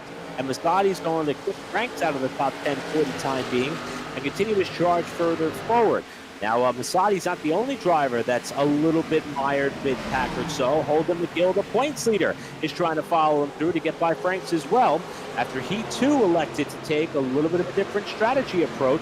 The driver who captured the victory at Atlanta and holds the point lead by 49 markers is also trying to follow Musati as he cuts a trail back up towards the front, 30 laps shy of the next stage break.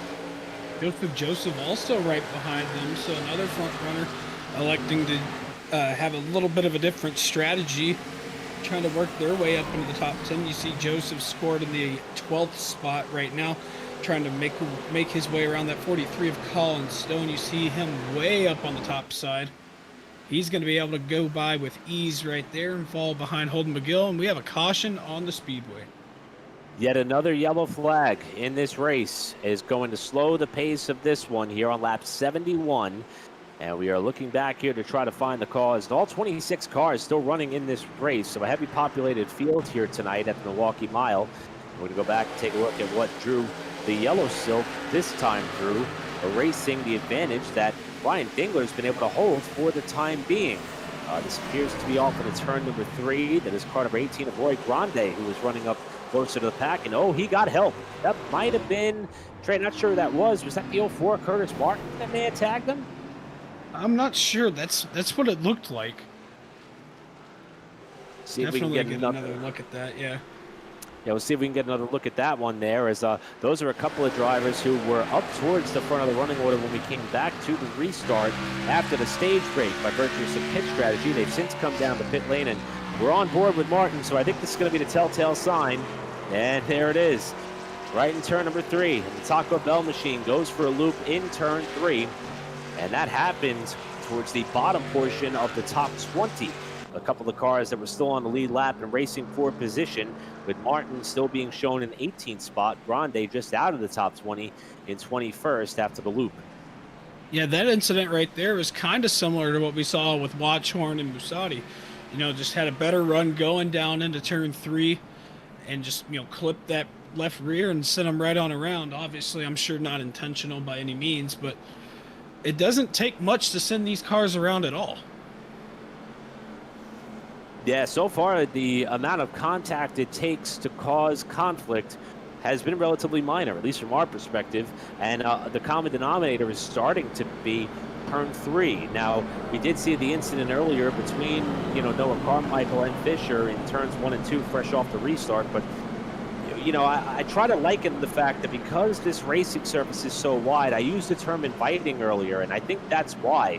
You don't have all that banking in the corner to catch that car, to kind of slow it or keep the momentum rolling. You really have to get that thing to stop and corner, and because the track is so wide, it could be a little bit, deceiving as far as how you sail that thing down into that third turn, and I think that could be why we're seeing drivers come from 3, 4, 5 plus car lanes back and find the rear bumper of their closest competitor and draw on what has been a string of virtually consecutive caution flags, and now eating up the opportunity for some of the drivers on different pit strategies to work their way up into points-paying positions as we approach the end of this second stage. Restart's probably going to come with less than 25 to go in stage 2. Yeah, you talk about the racetrack being, inviting going into the corners there. And you have a great point going into that, because I absolutely agree. It kind of reminds me, for those of you that watched the Busch Clash for NASCAR, they actually pointed that out going into turn 1 of the road course, because it flattens out and it looks like you can go in at a much higher rate of speed, as what we're seeing some of these guys do in turn 1 and 2, because it's inviting. You want to go down there, and then once you realize you're running out of room. So that's why we've seen, you saw Ryan Blaney, you saw Kurt Busch overrun the corner. So we're seeing a little bit, similar, not quite the same here, but definitely a corner being inviting is not your friend. And we'll see if that's a trend that continues. Still got a long way to go in this race. Again, just about 25 laps away from the end of stage 2, 15 laps away from the halfway point in this 180-lap contest, the 5th race of the 2021 L-TAC Racing League NASCAR Cup Series season. Pace car is going to duck on the pit road. Dingler did a great job fending off all challengers on the last restart. Can he do it again? Down to turn number 1 they go. Zach Arnold trying to fill up the inside lane to move to second on Peterson, the pole sitter, who slots out wide, and Hamilton's back up into the front 4. First time we've called his name up into the top 5 in quite some time, as they fan out 3 wide behind him on the back straightaway again. And Zach Arnold able to clear himself ahead of Grant Peterson for that second spot. As you mentioned, Logan Hamilton up into the mix. Roger Shelton finds himself into the top 5 now. Barrick pulled up into the mix as well. You see Noah Carmichael down on the bottom side trying to make headway on Joseph, not able to do it there. You see Holden McGill up into the mix now, found his way into the top 10, trying to get up into the top 5. So we got some great racing going on all throughout the top 10, especially down here where McGill is trying to get back up closer to where he came down to the green. Rolled off the grid in 6th spot. That is currently, he is 1 spot shy from that position for the time being, and what's been a topsy-turvy day for the points leader, with Joseph following in his tire tracks. Also, you have Masadi, who we talked about. Started this race on the outside of the pole, did Masadi. Got turned around in turn number 3, trying to work his way back up further forward. And one of the other leaders on the afternoon, in Merrick Watchhorn, I believe he may have gotten the free pass the last caution. So that would be an opportunity for him to kind of close back up. He is on the lead lap, however, a ways back behind the front runners. He's going to need another yellow flag perhaps to close back up here. And that may be coming if he can maintain pace, but not sure that car is handling to his liking for the time being, as he washed way up the racetrack and may have lost more ground to the race closer up towards the top 10. Just got some info from race control. The reason Merrick's actually so far back right now, because he was back up with the field. Apparently he had a hardware issue to where his wheel turned off, it looks like. So unfortunate night for him so far. Hopefully it turns around for him and he's able to capitalize. Yeah, that's a great point there, and happy to get that information from race control as well. Starting to wonder why that car was so far back, but he is in fact on the lead lap. And as we've proven, the way that this field is kind of jockeying back and forth, and we're seeing drivers kind of either charge their way forward or trickle their way backwards. Case in point, the driver who came into this race second in championship points, who we were following there momentarily, is we got one car way up the hill out of turn number 4. That looks like it's Shelton, Roger Shelton, who is running closer up towards the front of the pack. He had a huge mistake there in turns 3 and 4, and he's in danger of falling out of the top 10. He's got some damage to the back bumper there, it looks like. Not sure if that came with that misstep there in 3 and 4, if that happened earlier in the race, but Shelton is heading in the wrong direction for sure. Yeah, heading the wrong direction. You see Anthony Musati able to get on by Roger Shelton there. Hold McGill trying to get to that back bumper, that 92 of Barrick Uphold. We don't see a lot of him up in the top 5, so having a good night so far for that 92 machine. Running up in the 5th spot right now, fending off our current points leader. And Uphold that time a little bit squirrely off the corner, and let's give a call to our very own Corey Rexford, who pointed out the fact that damage I noted on Shelton's car is back to 9th. It did in fact take place earlier in the race, so just up and out of the groove is what cost him some ground there in 3 and 4 the last time through. He has stabilized in the 9th position, but Uphold is upholding his 5th place right now, fending off McGill and Joseph and Anthony Musati. All 3 of them have proven that they are capable of working their way up towards the front of the pack. And you know, the first stage kind of played out because we pretty much went clean and green all 50 laps. It seemed as though how hard you attacked the track at the beginning of the stage was detrimental to your running position towards the end. With the number of cautions we've had, I'm not quite sure we're going to see that same type of transition, especially considering the fact that some of these competitors who are trying to work their way further forward, well, they pitted on some of those yellows that have come in the early portion of stage 2. So we'll keep that in mind, because that may be a bit of a buffer or a benefit for the likes of a Dingler or an Arnold, who are holding down the top 2 spots, even though their names we didn't really call upon at the front of the field at the end of stage 1. The yellow flags may be helping them, allowing them to maintain this pace throughout the duration of this stage, despite some of the competition being on a different pit strategy and a little bit of fresher tires. Yeah, I wasn't quite sure with Ryan Dingler. I wasn't quite sure how he was going to be going onto the ovals, because I believe last week he was, I think he qualified pole and then had a little mishap on lap 1. So definitely, not one of the faster guys, I guess. I mean, he qualified 5th. So I agree, having those cautions, having him be able to, maybe save his stuff and being the guy to pass right now. So we're looking at Noah Carmichael, slots himself into the top 10 right now, but those cautions definitely helped Ryan Dingler out, I'm sure. And one of the other items that I've happened to notice is these laps roll off, and now we seem to be a little bit of a green flag rhythm, and I hope I did not just jinx things here, but the longer we do run under green, it seems like the more ill handling some of these cars get. And, let's keep in mind, stage 1, 50 laps. Stage 2, 50 laps. We've had a bunch of yellows. Stage 3, though, going to be 80 laps in distance. We may see at least one pit stop during the duration of that stage. We saw a couple drivers go 44 laps on a tank of fuel and on the rubber that they were given. I cannot wait to see just how ill of a handling car we may see some of our leaders have at the end of this race, because if we get in that, whoa, just as I was saying that there, Zach Arnold nearly spun right in front of Hamilton while trying to hold on to that third spot. And I'll take that as being able to prove my point. The further you get into these runs, the more ill-handling these vehicles are going to be, the closer the competition is going to be, the more prone these drivers are going to be to making mistakes, like Zach Arnold almost just did in front of Hamilton, who was trying to get that third spot away, and he did. With all that being said, I thought those cautions were going to help out Ryan Dingler. I say that Grant Peterson, as we saw, he surged by Logan Hamilton and Zach Arnold. He's right on the back bumper of Ryan Dingler.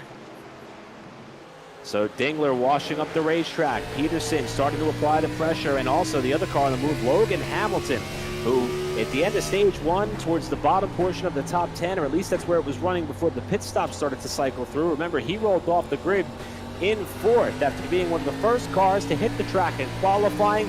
And here's the battle for the lead off of turn 4. Peterson back to the power alongside of Dingler for the top spot as they approach turn number 1. And the stage 1 winner, who knows he's got a hot rod underneath him tonight, is going to go to the point as we inch closer to halfway, and the battle for second intensifies off 2. Logan Hamilton had a slightly better run off of turn number 2. Looking from the back end of Grant Peterson, you see the gap back to Dingler and Hamilton and the rest of the field. Joseph further on back there with Musati in the back at the back end of the frame. But Peterson able to get onto the power, and he's starting to pull away, already up over half a second over these guys. So Peterson back to the point, methodically working his way further forward as we hit the halfway point of this race. But keep in mind, in about 10 laps time, we are going to have the end of stage number 2. Peterson, who's starting off the night, was 16th, tied for 16th in the championship points, even though he's run all 4 races here this season. And the man that they're all chasing in the standings is that driver, Holden McGill, who's in a battle now for what says battle for 5th position. But, I mean, look at there. That's second on back, all in a freight train. 2nd through 7th. Starting to play a little bit of bumper tag here with the stage points and the pay window starting to open up. And also, that trend of different strategies is starting to come to a head as Joseph moves down to the bottom on McGill, just as they ran to the checkered flag in Atlanta. However, this one happens to be here for 5th, and it's going to be Joseph who gets that spot, and everybody's sliding off turn 4. And Joseph lost all that momentum he got because he slid a little bit coming off of turn number 4. Looking back on Logan Hamilton now, you see Ryan Dingler under attack by Zach Arnold, able to fall single file there. Just a lot of stuff heating up back there for about 3rd on back. Fortunately, all going on behind Logan Hamilton. He's looking back there at Dingler, who led a good amount of this stage. Dingler, though, is going to pit, it looks like. He's coming to the pit lane. So that strategy that he elected to stay out, the question is going to be, can he get off the pit lane and back onto the lead lap, as some of these drivers might be able to make it all the way to the stage break. Joseph through Zach Arnold. He's up to 3rd. And it's McGill trying to follow through on Arnold as well as they go down the back straightaway, with Musati having a spectacular comeback from the spin. And Zach Arnold looks back to the bottom on Joseph here for that 3rd spot. Can he get him up off the bottom? Not quite. Joseph had the better line there, able to surge away on the exit of turn number 4, as you see there. They're going to try and arc it down on the bottom. You see Musati, he's got an excellent line going through turns 1 and 2 and even 3 and 4. But that right there, I think these guys just have a better exit than him. Could be because, he might be using his tires up a little more. You're going to see he goes all the way down to the bottom. Also starting to wonder if Zach Arnold's going to have to need to find an avenue down to the bottom of the racetrack, because I believe he's on the same strategy as Dingler was, so he may have to come down for a pit stop before we hit the end of the stage break in about 6 laps or so. So it's Peterson, Hamilton, Joseph, McGill, and Musati on your screen, your top 5. And then it is the next car in line, which is Arnold, and it looks as though that the 8 car of Dingler has fallen a lap down. That's actually Dingler on your screen working his way to the outside, and he's going to have a little bit of desperation in his eyes, even though he is the first car 1 lap down, knowing that that is the position he finds himself in, as it looks as though a couple of other cars are going to have to hit the pit lane before the end of this stage. Dingler, though, here's your visual optic as to how much fresh tires mean. Dingler just ripping the top of the racetrack to get around some of the fastest cars we've had on track tonight. Joseph is his next target in line. That's how much tires mean here at Milwaukee tonight. These guys also have to be mindful for what they're using with tires, because they only have 5 sets of tires. So I believe, this is their 3rd set now. So that's going to maybe change up his strategy, maybe slightly. I mean, I don't know. I know he's trying to use what he can now going into the stage break. He's not going to be able to pit with the leaders because he's the first car lap down. So luckily for him, he'll be able to get his lap back. But he's going to be on older tires than these leaders. And that's a great, big bobble there off the corner that time. That was Hamilton, the runner-up, who just gave up the spot there to McGill, to it's not really a spot. He gave up the position on track to Dingler. And that's a great point, Trey, because here's the difference between Dingler being the free pass and being on the lead lap. If he elects to stay out, if he can get up and around Peterson here in these next 2 laps, and he elects to stay out, he may cycle all the way back up towards the lead or very well close to it. If he's the first car lap down, you mentioned it, he cannot pit with the lead lap cars. He's going to be starting tail end of the lead lap anyway. He's got to get up and by Peterson in these next few laps for this strategy to work out in his favor. From what we're seeing now, he's made up a lot of ground.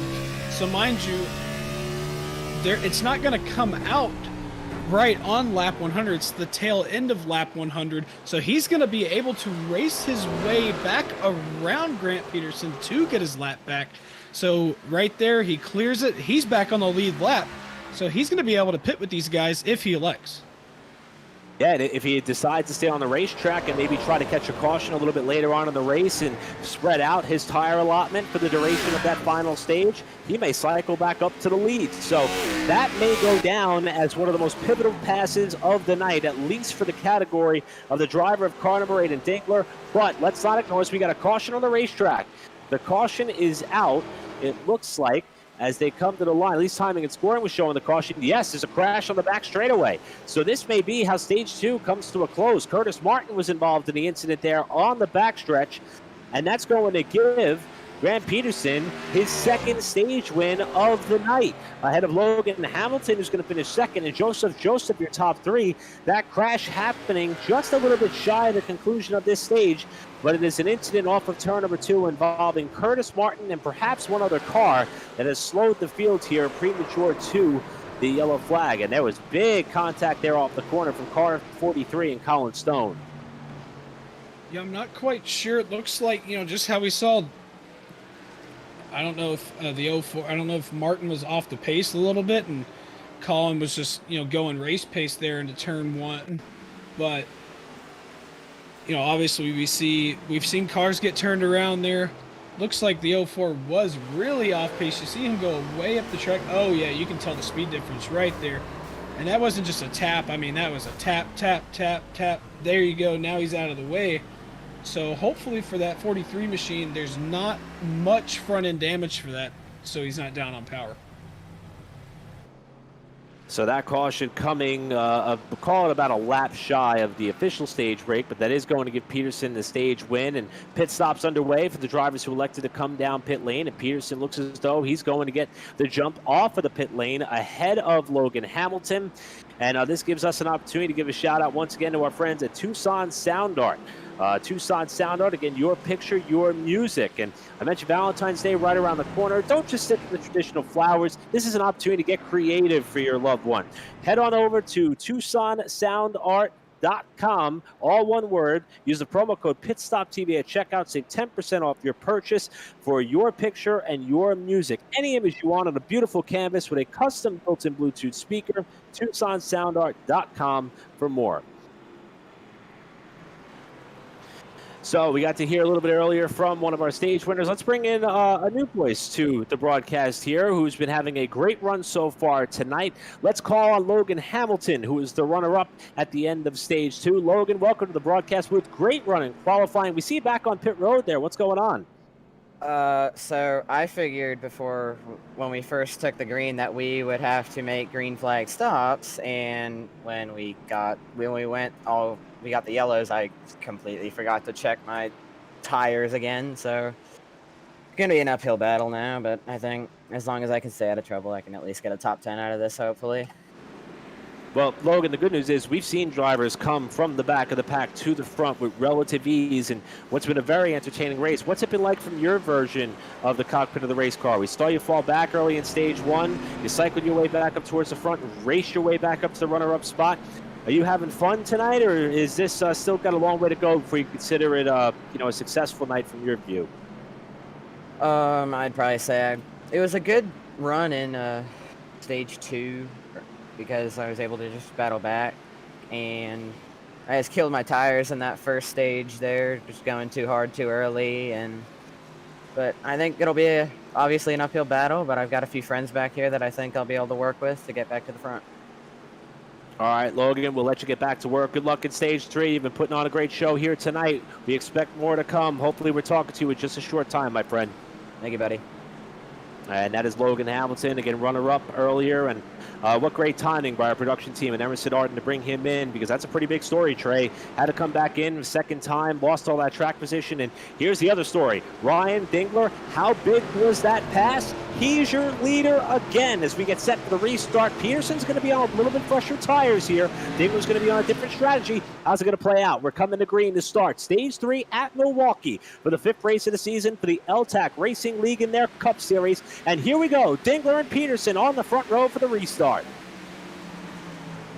Yeah, Dingler able to get a really, really nice restart there. He's able to gap himself to Peterson and the rest of the field right now. But we're going to see how well these fresher tires, he's only got, it says 12 laps on it, but, he ran, I think, only 4 laps under green on those tires. So we're going to see here. He goes up the racetrack a little bit. They're going to be side by side. Grant Peterson going to take the lead probably going into turn 1.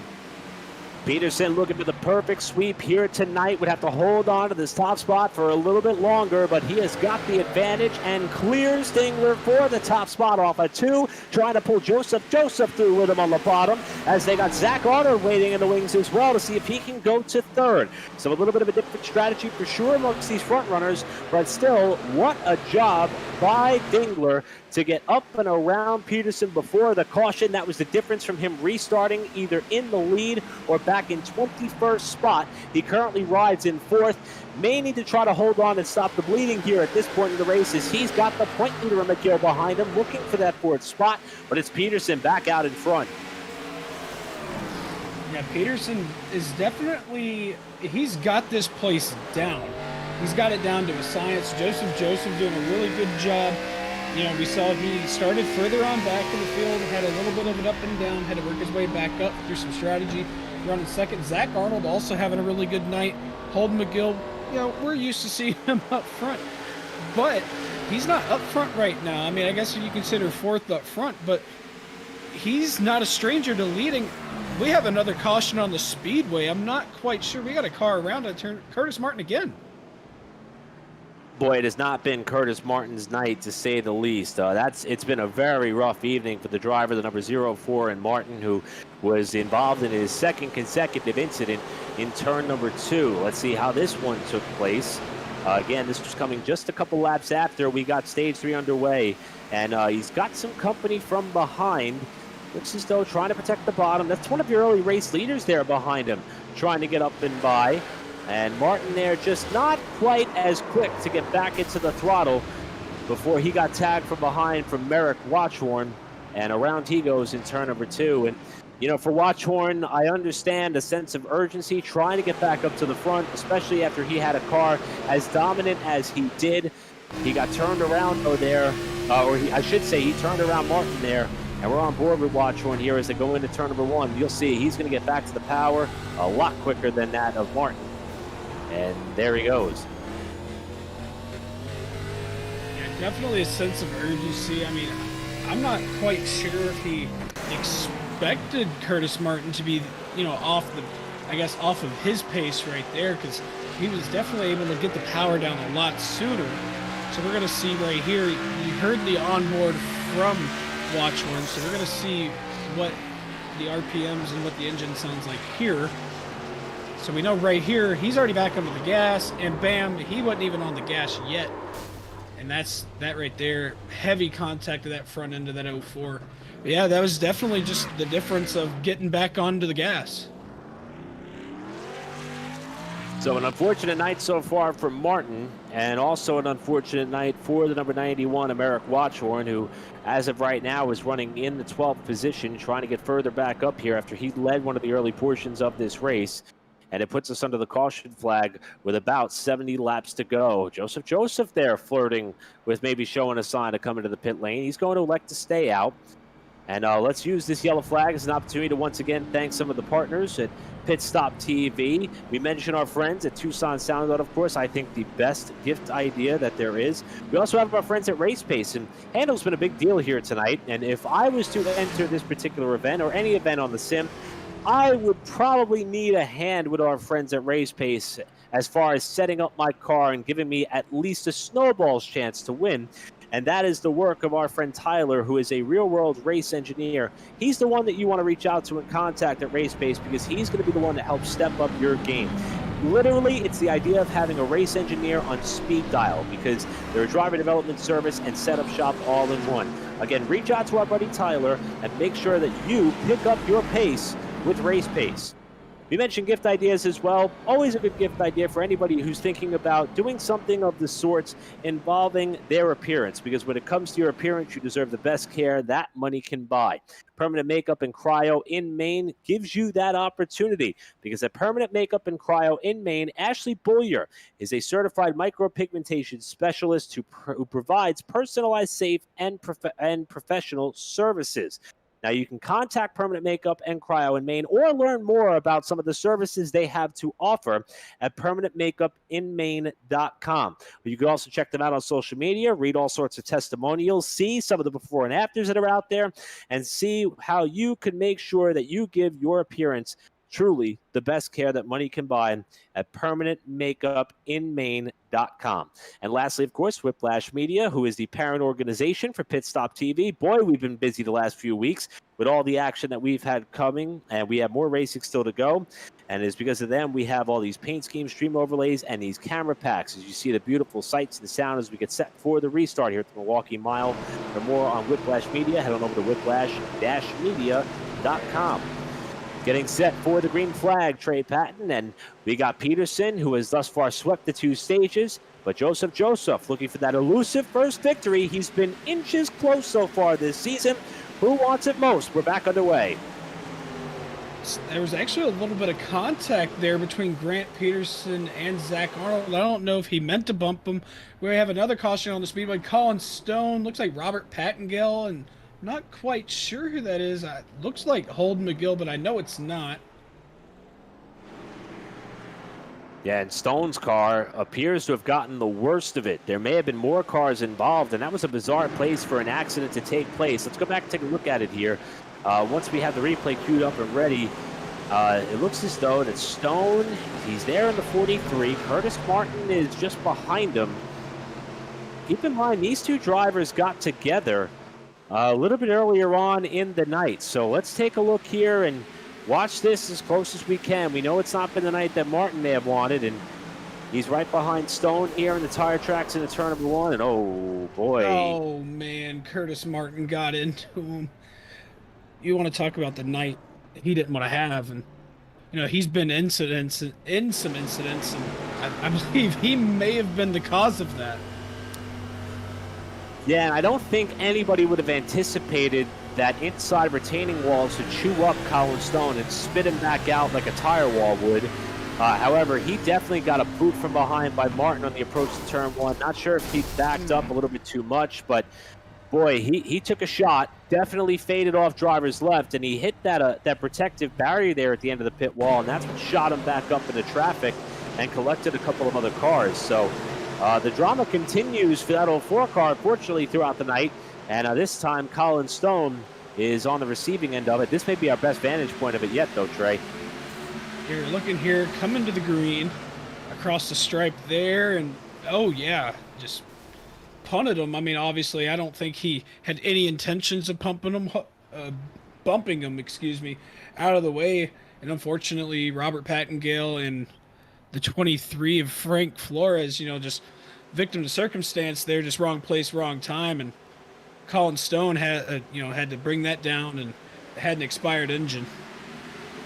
Yeah, unfortunately, that's going to kick Flores 1 lap down. Pattengill was running a lap down at the time of the incident. Wow, yeah, he just caught that wall at one of the worst spots. You see where the wall angles there to the left? You saw it momentarily, where they kind of jet that wall out to the left with the tire wall there protecting the end of it.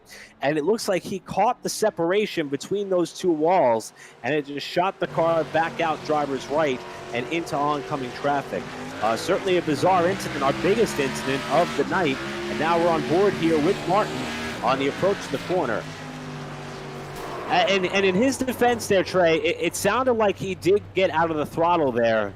I tried to back out a little bit to see if I could at least hear some of the audibles there on how he was handling that approach to turn 1. And it did sound like that Curtis did lift before he got into the back of that 43, but it's so hard to tell any level of intent.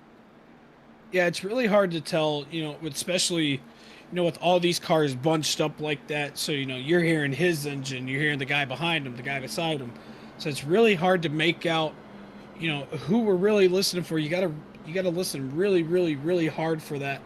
But because of that right there, that puts Joseph into the lead for the first time tonight. Or actually not for the first time, but puts him back into the lead now. So now he will be the control car for this race. Looking at our race info here, 7 cautions for 27 laps. And that will be our 11th lead change of the race.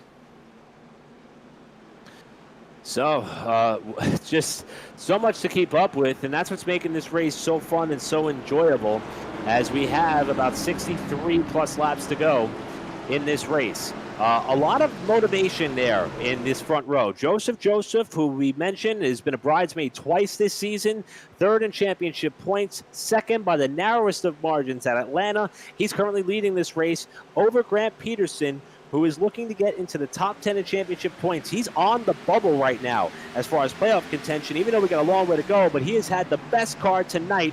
That's your front row as we go back green. Zach Arnold, the Richmond winner, who's proven he's good on some of these flat tracks. He's trying to take 2nd away from Peterson as they come off a turn 2.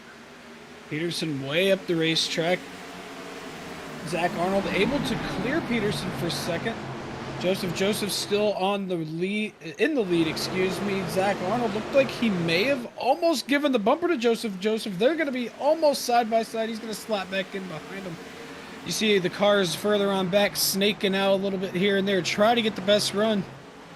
But they're going to be single file all the way back to about 6th place. Very impressed with how deep Arnold is driving that car off into the corner. And look at this hornet's nest. How about Watchorn? After his problems, not only the contact that he made with Masadi here in turn 3 while they were battling for position in the top 5, but also the wheel coming unplugged on a restart, fell all the way to the last car on the lead lap, caught a caution, stayed on the lead lap. He's now up to 8th and not done yet, looking for more. Yeah, he's definitely got plenty of time now, 60 laps to get his rhythm back going. And these guys are going to have to pit again. So definitely maybe play into strategy here. We saw he had a good strategy the last time. He might be able to do that again and cycle himself to be out front. I don't know if it's just the race fan in me, but I'm starting to notice a little bit more intensity by some of these battles for position. Just seems drivers a little bit more willing to take chances in this sector of the race, and we're seeing guys drive in the corner deeper than they have all night, come off the corner harder than they have all night, and this may be the trend for this final stage of competition where the money's on the line, so to say. And how about Masadi? He's got his way back up from the spin at that sector of the racetrack mid-race, and he is now pressuring Peterson for 3rd as they all close up on Zach Arnold, who pushed up off turn 4 and nearly caught the concrete. Joseph, though, not able to extend that lead more than about 0.3 of a second as the front 4 remain in close proximity to one another, with the point leader in McGill waiting and wings in 5th.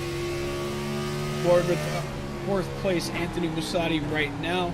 You talk about these guys driving it a bit deep into the corner. We saw Zach Arnold doing it. Looks like they're all going at a conservative pace now. See, Musati's just trying to keep a steady pace as he's going now, trying to keep up with Peterson, figure out what these guys are doing, trying to see what he can do to find himself back up into that top spot.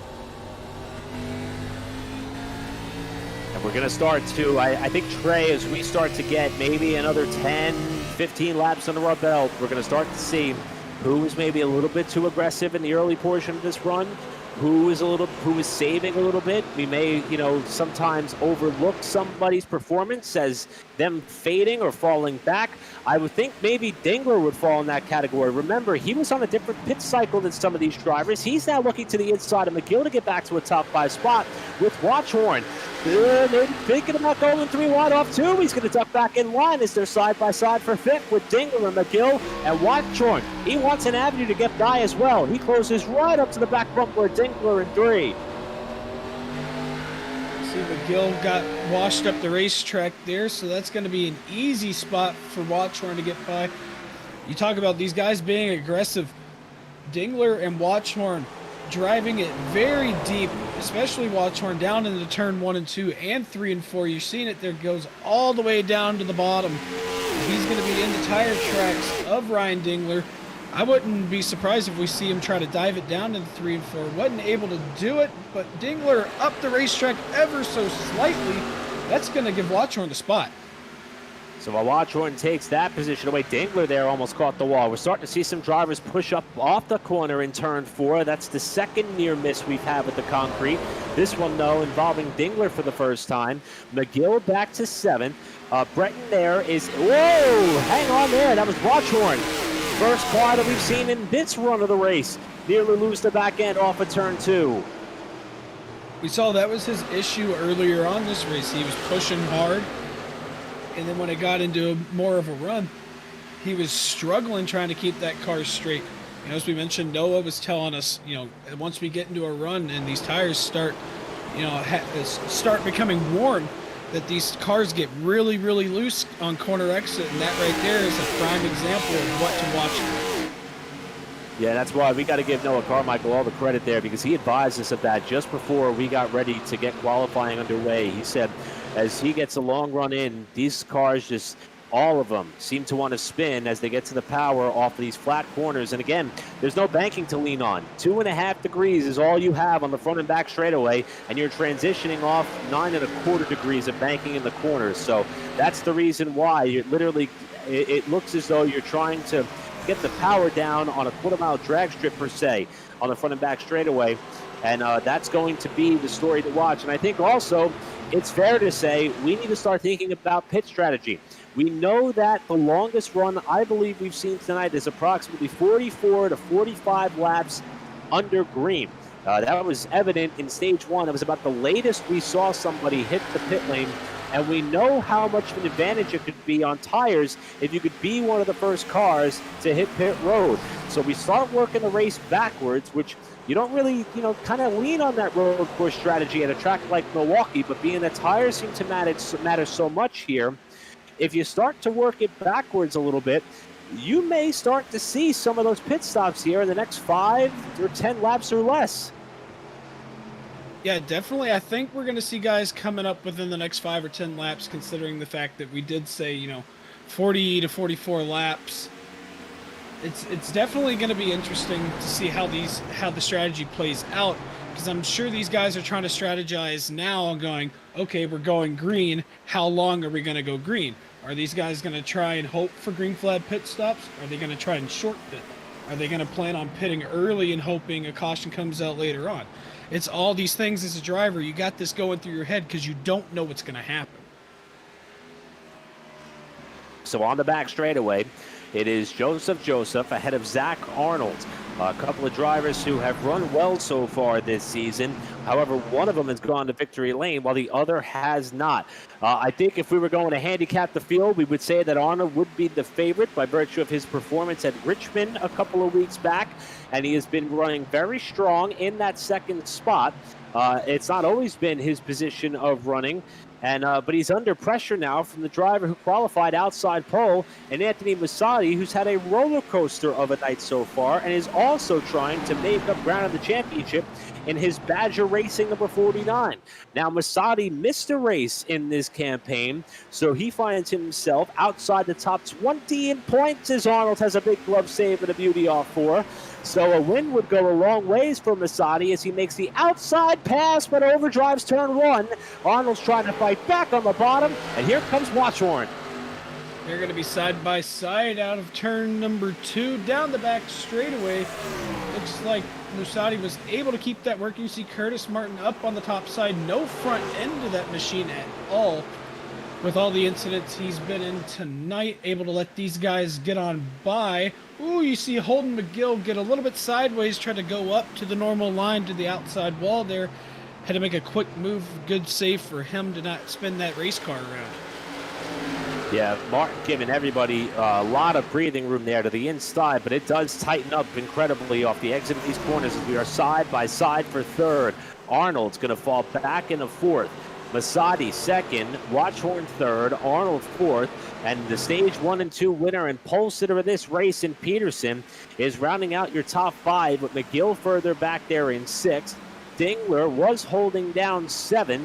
However, he runs up the racetrack here in turn number 1 to give up a spot to Butcher Benjamin, who takes over the 7th position for the time being.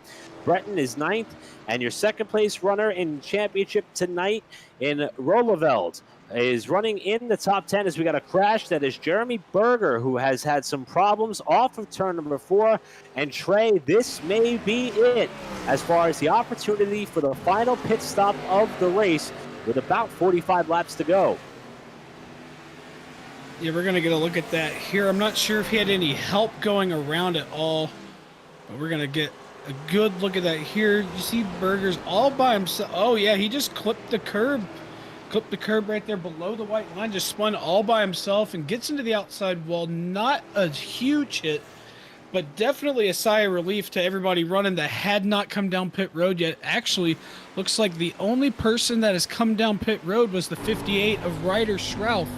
So all of these guys are now on the same strategy. Looking on the onboard, oh, he was down on the apron. I haven't seen anybody run that line today at all. After he comes up off the apron here on the back straightaway, it heads into 3. He's a little bit loose, and caught the grass with the left side tires, and around he goes. Fortunately, nobody was behind Jeremy Berger when the incident happened, but a tough night for Berger as well. After being involved in a couple of incidents here and going a lap down early. So that is going to be the incident or the reason for the caution here. And what is perhaps the final pit window we will see here tonight. And, you know, granted, Trey, I don't have a full count here on who has tires left, as it is madness getting off the pit lane. Not sure if this is the final set of tires for all these competitors, but nevertheless, this may be all that you've got till the end. So I think watching how aggressive people are willing to be here on this restart, that may come back to bite you here towards the latter portion of this race for sure. Oh, absolutely. From basing off of what I think we've seen here, this might be their last set, or I think they might have one more. I'm not quite sure on that, so don't quote me on that. But these guys definitely need to have the mindset right now that this is hopefully the last time these guys will be back down pit road, because by the time we get back going green, it'll be under that 40 to go mark. So we'll circulate under the caution flag here.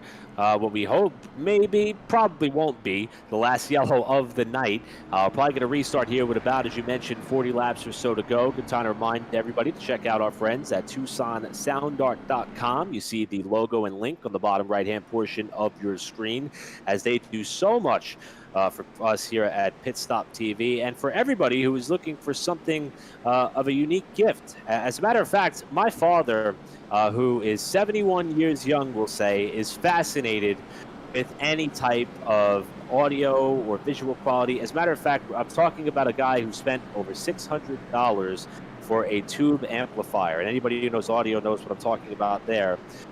He has the best of the best as far as speakers. He has the best of the best as far as any type of equipment that could up the way that he can enjoy music. He loves music as much as anybody possibly could. And when I sent him the link for Tucson Sound Art a couple of weeks ago,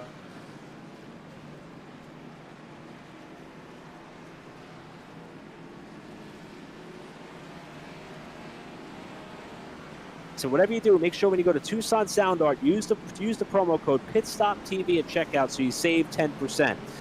Even though he's willing to pay top dollar for the best things that are out there, I think saving 10%, that way you can put that towards whatever his next toy is going to be, may go a long way. Again, TucsonSoundArt.com to learn more. So, getting set for the restart here. Going to be about 40-plus laps to go with Joseph out front looking for his first win of the season. In fact, that's the theme for the front row. Zach Arnold looking for win number 2, the point leader, and McGill also looking for win number 2, and Peterson trying to have the perfect sweep at Milwaukee. One stage 1. One stage 2, has not really had the lead so far here in stage 3. We may be done with pit stops for the night. How aggressive are these drivers going to be? We're back underway at Milwaukee, and it's Joseph with the advantage to turn 1. Zach Arnold trying to get up alongside of Masadi there for second spot, and he got a great run off the corner, but Masadi's fighting back outside for the lead. He's able to go up to the outside to block that run from Anthony Musadi, kind of like a run you'd see down at Daytona. Just trying to guide which line you want to run to block the momentum. Able to do that successfully as he's able to gap himself by about 0.3 of a second now. You see further on back, these guys starting to go single file. You see Grant Peterson finds himself back into the 4th spot, trying to find his way back up to that top spot. He's been the guy to beat tonight. So far, looks like we got a couple guys beating him right now. But he's got 38 laps to get back up there. And behind Peterson, you have Dingler, who, remember, was on that off strategy a little bit earlier. Was able to get around the leader in Peterson before the caution flag, stayed out on the older tires. Now he's on the same playing field as his competitors. So this is the best chance for us to see what type of car Ryan Dingler has tonight. And thus far, he's holding it down in the top 5, with McGill looking for a way by. Behind him, you have one of the biggest movers in Rolleveld, who started back in 24th position after not turning a lap in qualifying. The driver who is the runner-up in the championship and the winner last time out, trying to go back-to-back on 2 very different racing venues, is currently running in 7th. Anthony Musadi right now with the hot time of the race, 29.368. Was looking down on timing and scoring here. Merrick Watchorn scored 24th, 1 lap down, so I don't know if he had another hardware issue or not. But definitely he was, making a run back to what seemed to be a terrible night for him. And now he's just back down at the bottom. We got a battle for the lead now, almost just about. Zach Arnold trying to make a run down the front stretch. But Joseph able to put a close to that. They're going to be single file still coming out of turn number 2. Not quite sure if Joseph just didn't get off of turn number 4 that well, because Arnold had to look to the outside for that position. Had to tuck back in line, but this is about as close as we've seen the top 3 all night long. Separated by less than a car length from 1st to 2nd. Separated by less than a car length from 2nd to 3rd. And then finally you get a little bit of bumper breathing room till you get back to Peterson, who holds it down in 4th. But Arnold really willing to drive it off into the corner there. And the driver who is racing for the AOD team is looking for another victory and opportunity here as this race is starting to wind down. We have 35 laps to go. And he is chasing Joseph as he continues to hold down the lead. He slips up a little bit here off turn 4. Arnold flips to the bottom side of the racetrack to the left side tires, and Joseph will pull him off the corner. And looking there, we're going to see how deep he's driving it down to the corner. Looks like he's not driving it as deep as he was. You see Joseph kind of ran a little bit of a higher line there, but he was able to make it work. So definitely seeing different variants of how these guys are taking their perspective into the corner. You see a lot of them now running on the upper part of that seam going into 3 and 4. I'd say that is definitely the preferred line to run now, as they've laid down 146 laps of rubber down on the track. So definitely a lot of grip down there. So we're starting to see the top runners start to tighten it up here once again. We saw a little bit of separation from 3rd to 4th. Not anymore. As a matter of fact, the field is tucked up top 7, separated by less than 1 3/4 seconds. That's how tight this field is here as they're approaching the pay dirt. I say that as Masadi has a slip up off the corner. That's going to let the front 2 break away just a little bit, while Arnold and Joseph continue their battle for the lead. Masadi's falling back into the clutches of Peterson, with Dingler holding it down in 5th. McGill, though, in that 6th spot. And rounding out this freight train of cars is Rolleveld in car number 99, the biggest mover in this race by far. Also starting to see some drivers overdrive the entry of their corner, as we saw Masadi wash up wider than he has all night long, as it is starting to be money time for these front runners. Butcher Benjamin's in the 8th spot, Hamilton 9th, and Noah Carmichael your top 10, as we are coming up on the final 30 laps or so of this race. Yeah, you talk about some drivers overdriving the corner. Joseph almost lost the lead last lap coming out of turn 4. Kind of went up the racetrack just slightly a bit too much. They were, I think, side by side for the lead, because it showed on the timing and scoring that there was like 5 thousandths of a second of a gap there. But Joseph was able, I guess, to get a better run off of turn number 4 there. So now you can see he's got about 0.2 of a second back to the gap to Zach Arnold. So definitely doing a good job up there. Just got to limit these mistakes, guys. So we have about 30 laps to go in this round number 5 of the 2021 L-TAC Racing League NASCAR Cup Series here at the Milwaukee Mile. An incredibly diverse schedule that makes up the 29 races here on Pit Stop TV. I'm Eric Brennan. The other voice that you hear is that of Trey Patton, and we are enjoying tonight's racing action here on this Friday evening, while Emerson Arden is doing an incredible job behind the keys, and Corey Rexford is holding it down on social media for the night. And I think we are about to get into that danger zone, Trey Patton, as Masadi has a look on Arnold for second. I don't mean as far as fuel, I mean as far as the performance of those rear tires. This is where we start to see guys slide around, and they're going to have to perhaps make this last to the finish. Some of these guys may start to feel like they're on ice here in these next few laps. You see a little bit there, Joseph was able to gain another about 0.2 of a second. So definitely you can tell that these guys behind Joseph are using up their tires a lot right now, because Joseph is just pulling away. He doesn't really have to drive as hard because they have to find a way to get past him. So he's really controlling their pace.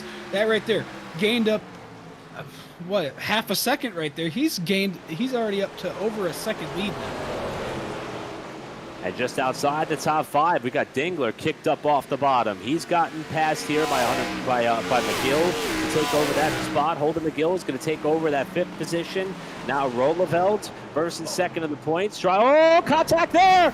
That's Arnold spinning in front of the pack. Another caution on the speedway. Definitely not what Joseph or I'd say some of the front runners wanted to see, but then again, if I'm one of those guys, I don't want Joseph to pull away like that. So Zach Arnold having a absolutely great night tonight, ends up on the short end of the stick here. So we're gonna get another view of that right there, because we saw it firsthand. So we're gonna see what actually started this. So it looks like that's Masadi who sends it down into the corner. He clipped the curbing and washed right up into the left rear of Arnold. You saw the left side tires there hit that yellow rumble strip style curbing on the left-hand side of the racetrack that protects the grass line from the end of the pavement here at the Milwaukee Mile in 3 and 4. And that shot him up into Zach Arnold. And it seems as though you live by the sword, you die by the sword. I mean, that's something similar that we saw happen earlier to Masadi when he got tagged off the front bumper of Merrick Watchorn. And this time it happens from Masadi to Zach Arnold. And here's Ryan Dingler. He may have gotten a piece of Arnold as he spun. Yes, he did. He hit him hard there with the left front fender. Yeah, I was wondering if he was able to get through that, but definitely the left front acquired some damage there. So I know these guys have one quick repair, so I don't think Dingler had any damage up to that point. So he may have been able to come down pit road and get that repaired as well. So we're going to get another look there. You see where he clipped the curbing. Grant Peterson able to barely squeeze on by. Butcher Benjamin able to get by as well. Logan Hamilton and everybody else following suit. But man, that could have been a lot worse. Certainly could have been a lot worse for sure. And it looks as though we may have a bit of a shuffle here, as we might have had a couple of drivers elect to take an opportunity here to switch things up at the front of the pack. My timing and scoring is showing that Rolleveld is the leader. Looks as though that I'm not sure if he did not pit here while the rest of the front runners did come down for their final set of tires, or if he just had an incredible job on the pit lane. But no, it looks like there's a buffer here. Looks like we got a handful of cars that have stayed out under this caution flag, and Roeleveld is going to try to hang on for these final laps with that car, while it looks as though the drivers who have led most of this race have elected to come down for perhaps their final fresh set of rubbers. So word from race control as they make it official for us. We were watching that replay there. Top four did not pit, while the rest of the field did come down for fresh tires for this sprint to the checkered flag. A little bit of a weather update here while at Milwaukee. Air temp right at a comfortable 76 and a half, about 78 degrees outside. Track temp 93 degrees. Wind from the southwest at 12 and a half miles an hour. So definitely some wind affecting potentially maybe how these cars are going to handle, maybe coming out of these corners, especially whenever, on the old tires. But yeah, the top four staying out, that's going to be a little bit different. We see now Dylan Breton, a guy we haven't really said a lot about. He's actually the first of the cars that came down pit road. Yeah, we'll try to double check on that one there, as Breton was not running amongst the front runners. We do know that when they pitted, Joseph was the leader. He's going to restart outside of row number 3. So we talked about some of these guys being on ice, and now they're going to be in this position perhaps for the latter stages of this race, with some of the fastest cars mired in the bottom portion of the top 10 for this restart. So will this be the last restart of the night at Milwaukee, or will we have an opportunity here to see another late race shootout on an oval as part of the L-TAC campaign? We're back underway. Roeleveld getting a spectacular restart here. Uphold outside of row number 1 in second, trying to tuck back in line. And we'll start to see some battles materialize there mid-pack. Joseph to the middle. 3 wide, trying to pick up some spots. There's contact. Oh, man, there's a little bit of a stack up there on the bottom side. So that's going to leave these guys, Roeleveld, Uphold, Roger Shelton, they're going to be able to pull away ever so slightly here. You see Joseph was able to get out of the mix there. Dylan Breton, the latter half of that right now. Joseph going to go by Roger Shelton with ease. First car with tires. You see Grant Peterson also getting there. We got cars spinning in the back. Caution on the speedway. Caution is one of the cars that stayed out, and I actually was just getting word from Corey Rexford that looked to be, we see number 91 there on pit road momentarily, that looked to be, I believe that was Dylan who went around there in the number 17 entry. Dylan Breton, who Corey Rexford notified us, he went back and reviewed the pit stops. Looks like he did pit and took fuel only. That was the reason that he got out in front of some of the front runners, and now this time he gets tagged and sent around for a spin here to put us under the caution flag, and he got held. Well, it looked like there for a minute it was going to be Peterson, but in fact it was his teammate, and Holden McGill, who turned him sideways, and the field did a great job to avoid. But another caution flag here, which will set up another interesting scenario for this restart. Yeah, we're going to get another view of that incident here. On board with Holden McGill, you see Peterson looking down to the bottom side. He's going to send it down to the bottom of Dylan Breton. He's going to try and follow his teammate there. Clips the left rear of that machine there. That right there shows new tires versus old tires. He was able to get down further in the corner, had better grip, and unfortunately just was able to tag him and send him around.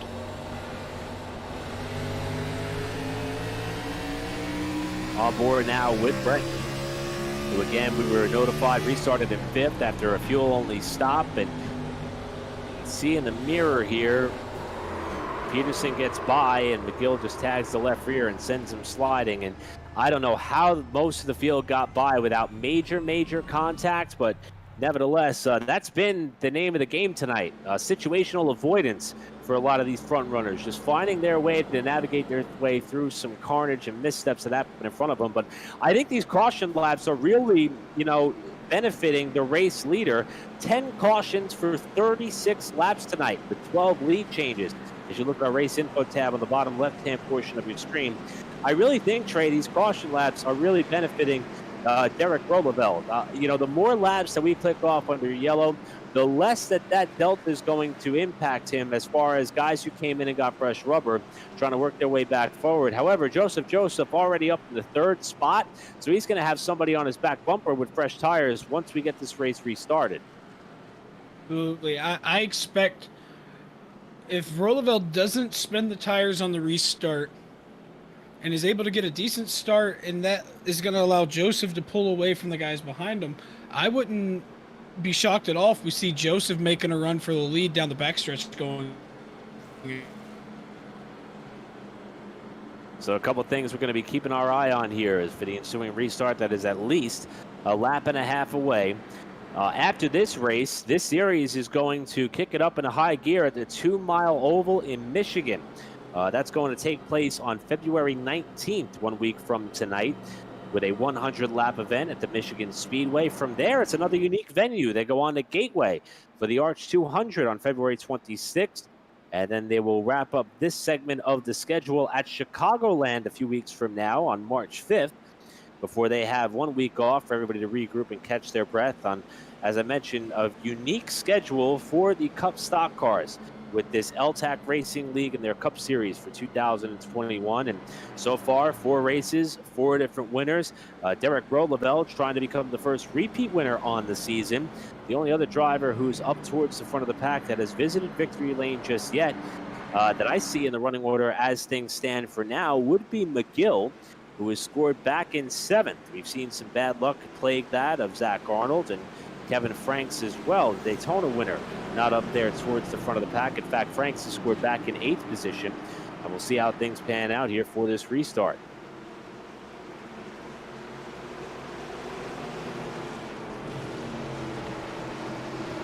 So getting set for the restart here, as the laps are continuing to click off here at Milwaukee. It's going to be Roloveld, an uphold, your front row. Shelton scored in 3rd, but it's actually Joseph is going to line up behind Roloveld with the fresher tires. Here they go with the land rush to turn 1. Could Roloveld hold it on the bottom and have a chance to retain the lead off 2? And trouble behind them. That's Shelton who gets turned sideways in front of the pack. Yeah, I was wondering how soon it was going to be for one of these guys on older tires got spun around. I think that was him on the initial start. We saw him kind of go up towards the wall. I don't know if he was trying to get out of the way or anticipated the start a little bit, but we're going to definitely get a better look at this here. You see he's a little bit higher up going in. He just gets tagged by Holden McGill right there and then gets sent on around. I'm not sure who that was that helped him keep going.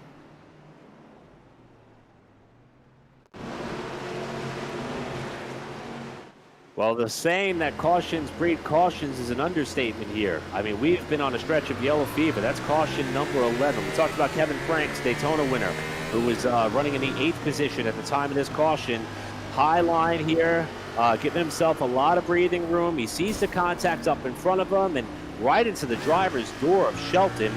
And Holden McGill, not the night that he would have hoped for. The point leader and Atlanta winner, I mean, if we're keeping count, that's the 2nd time we've seen somebody go around off this front bumper the last couple of cautions here.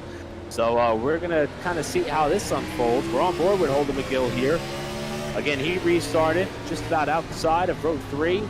And I mean, the door looks open there to try to make it 3 wide for that spot. And Shelton did, it looks like there that Shelton did come down. I believe McGill had another car that was inside. So that was another restart incident down in turn number 1, and this is going to click off more laps of caution to kind of help Roloveld maybe fend off the challenge from Joseph, who is now scored 2nd. Yeah, you can see there, Roger Shelton is a little bit higher. He's not quite in line there, so you can see that there, yeah, just a little bit 3 wide. He comes down ever so slightly. You see Kevin Franks nowhere to go. Thankfully, no one else was collected in that at all, but you know, I can't really blame Holden McGill for that move at all. Yeah, but even though that is another incident, McGill's been involved in some capacity, I would not put that one on him at all. I agree with you there, Trey. It looked as though the 7 was trying to come down and maybe take a conventional line to the corner. when McGill was clearly there and up alongside, and thus the result of the caution. One of the other things that I noticed, Trey, when going back and looking at how some of these races pan out, we mentioned we had 4 races so far this season, 3 of them on ovals: Daytona, Atlanta, Richmond. 3 completely different types of racing venues. I would honestly throw Milwaukee in there as well. I mean, it's not a 3/4 mile track, not a 1.5 mile track, not a 2.5 mile super speedway. It's a 1 mile flat oval. But the one common denominator between those 3 races have been late race shootouts. We've had green-white checkers galore at Richmond. You expect it at Daytona. And then we had the thrilling shootout finish at Atlanta. It looks as though the trend is starting to lead us down a road where we're going to have the same sort of scenario here. We blink twice, and there's about 12 laps to go in this race, and tire strategies are all over the place. We're not going to see, maybe, at the end of this thing, guys struggling with the handle because of how many caution laps have eaten up the potential for those tires to go through a full cycle. But if the contact continues, this is going to be another barn burner for sure. Absolutely. Looking at timing and scoring over here right now, just looking now, Derek Roosevelt, obviously the top guy on the leaderboard on the oldest tires right now. Then you have Joseph behind him on the new tires. Then behind him you have Barrick Uphold also on old tires, and then that starts the train of guys with new tires. And from seeing from race control here, it's been swapped to single file restarts. So it's going to be harder for these guys to get around on the initial start or on the restart to try and make up these positions. Well, the pace car is off. We're about to see how it all plays out. Just over 10 laps to go in this race at Milwaukee. Remember, Roeleveld is on older tires. Joseph is on the back bumper. Here we go to turn number 1. And a slip up there by Uphold. That's going to allow Peterson, the driver who won stages 1 and 2, to get by. He's going to take over 3rd off the 2nd corner down the backstretch. Let's see if we can keep this race green as we approach turn 3 with Joseph closing up to the back bumper of Roeleveld for the lead. Coming out of turn number 4, he's got the run. You're going to see him go to the inside, down the front straightaway, across the line. Not quite there yet, but he's going to sail away into turn number 1 using that bottom. There it is, the pass for the lead. Grant Peterson also following in suit.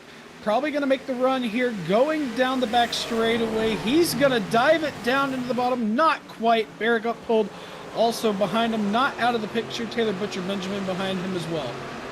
The key here for Peterson is going to be not getting held up by Roeleveld too long. He does not want to give up precious time to Joseph, the race leader, as he looks down low in turn number 1. Roeleveld, though, still doing a great job holding on to that 2nd spot, considering the difference in tires from the drivers around him, as Peterson almost jacked him up on the back straightaway. He looks inside as they come to turn number 3, and he's also closing up here on Joseph for the race lead, trying to end up with a perfect sweep on the night here at Milwaukee, and he's up to 2nd.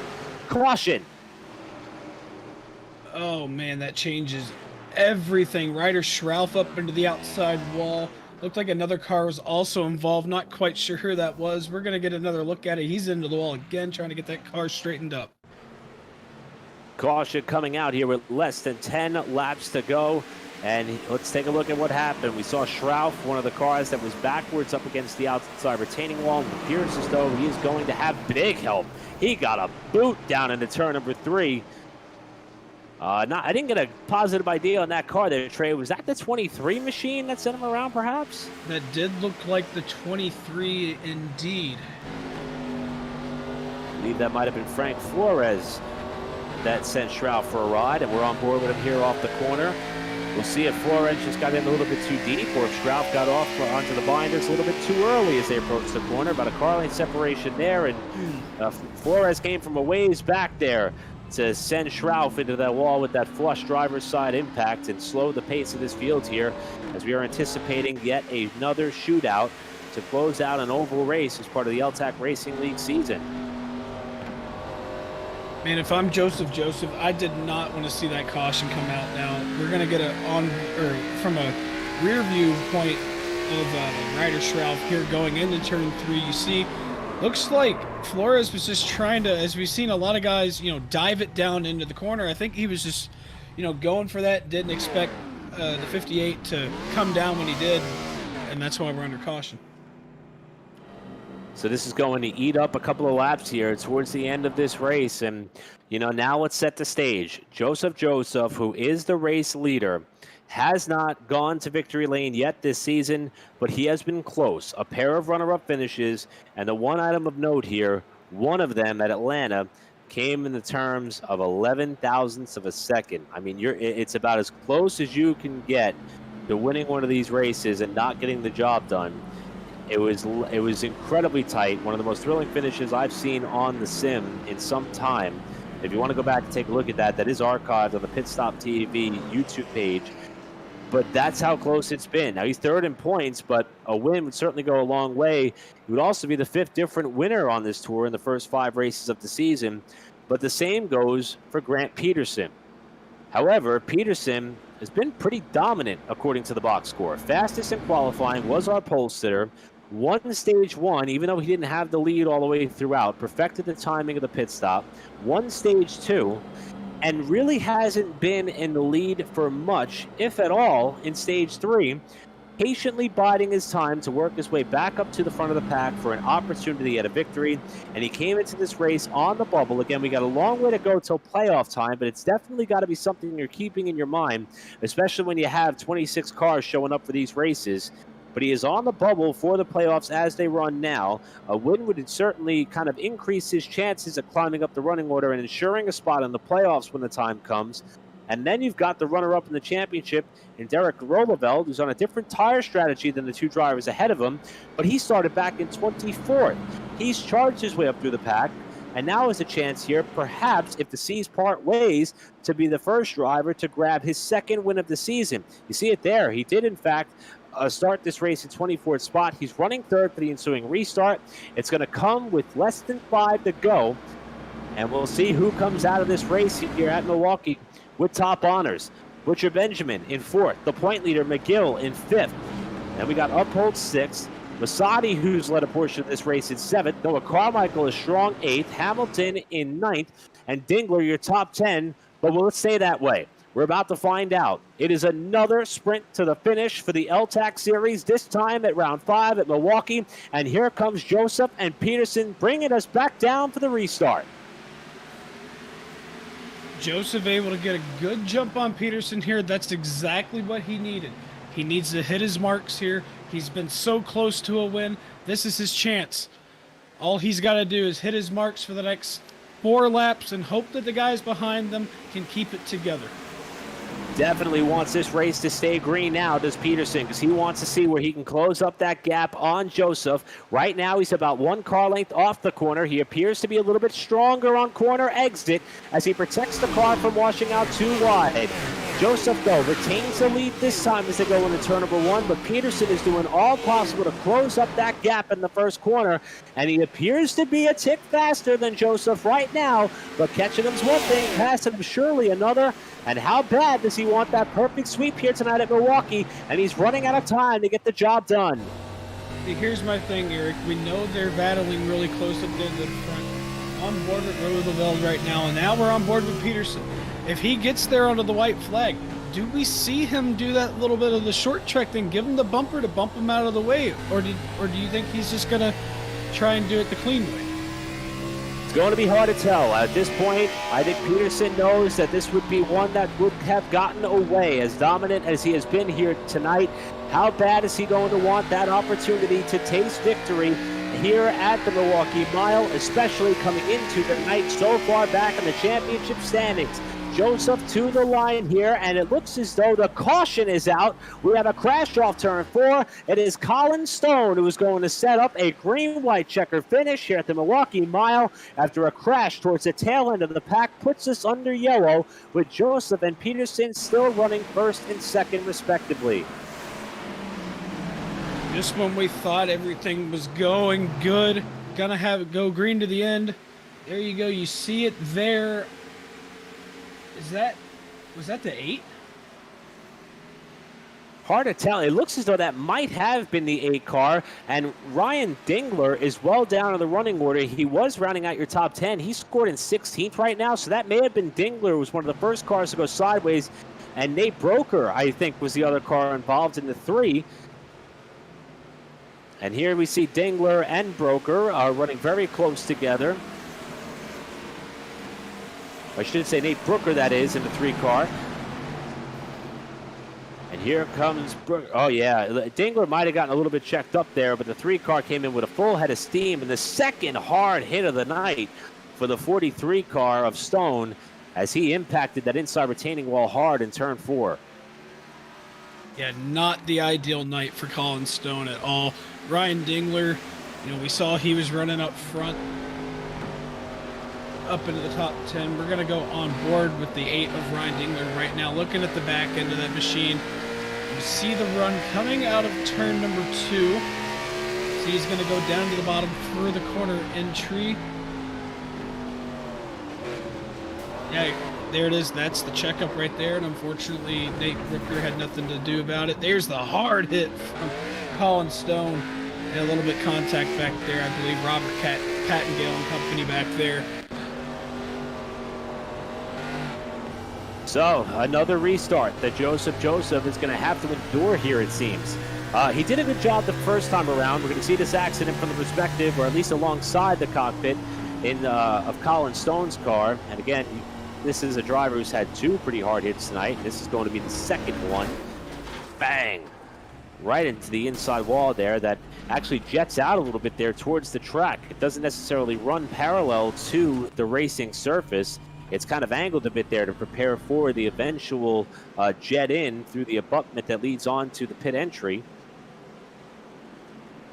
And we are getting set for a green-white checker with Joseph and Peterson, your front runners. And, as we mentioned on the last restart, these are 2 drivers looking for their first win of the season, both of which have their own individual story to tell. Joseph, who's come close, been consistent in his 4 starts, 2 top 10 finishes, both of which were runner-ups.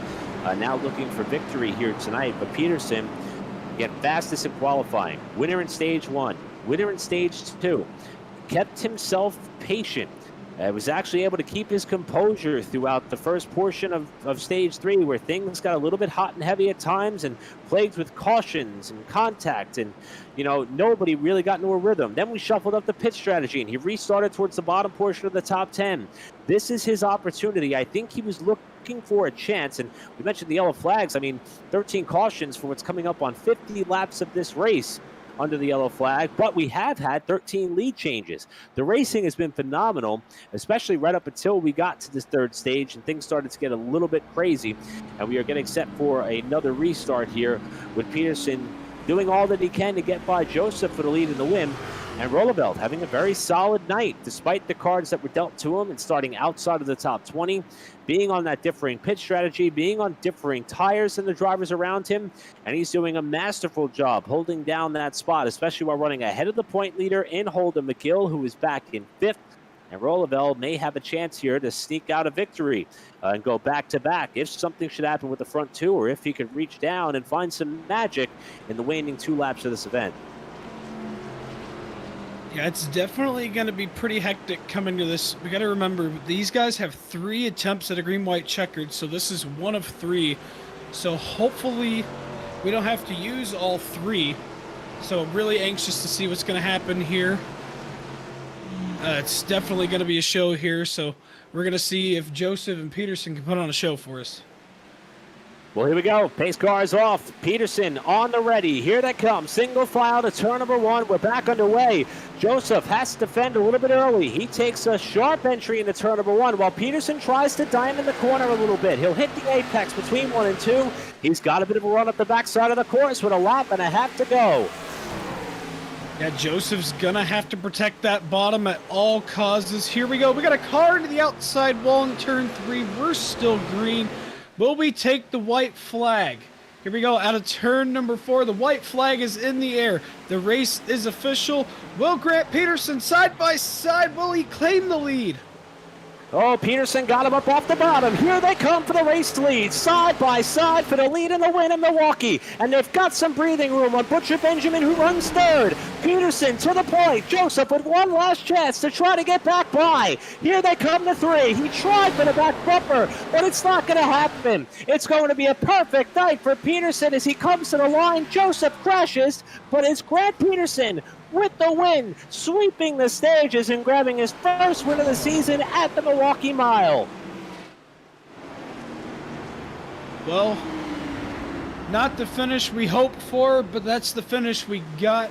They definitely put on a show. Joseph, all the way from second, finishes 11th after spinning out of turn number 4. But a clean sweep for that 52 machine of Grant Peterson. Started first, led the majority of the race, and then he ends up winning. What a great night for Grant Peterson. He said he had needed that momentum, and he's got a lot of momentum going into next week. Well, we heard from him earlier. Again, coming into the night, he was tied for the bubble spot in the championship, and you can see the celebration beginning there on the front straightaway after capturing the victory. That is going to propel him way up into the championship standings. And boy, Joseph, for what looked like it was at least going to be a good points night, may have had to settle for a runner-up finish for the third time this season.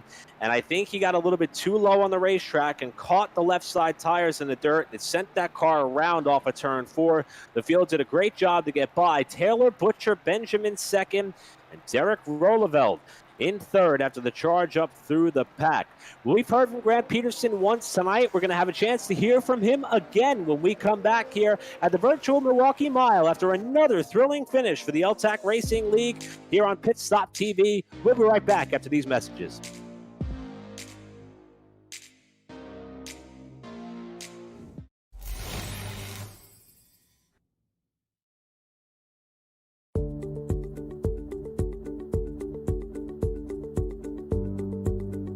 Sound Art is a product that is a speaker and it's art. We combine it together and we call it Sound Art.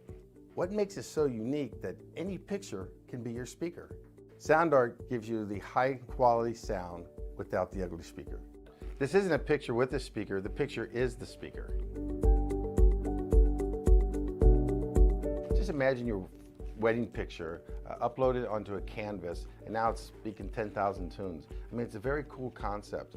What we like so much about it that you can take anything that means something very special to you, upload it on the canvas, have it hanging up in your room, your balcony, wherever you want to put it, and now it's a speaker. I mean, how cool is that? It's something that we have that and no one has. No one has this product. It's just a great gift to give anybody. It's just a neat concept. Around here we say, art never sounded so good.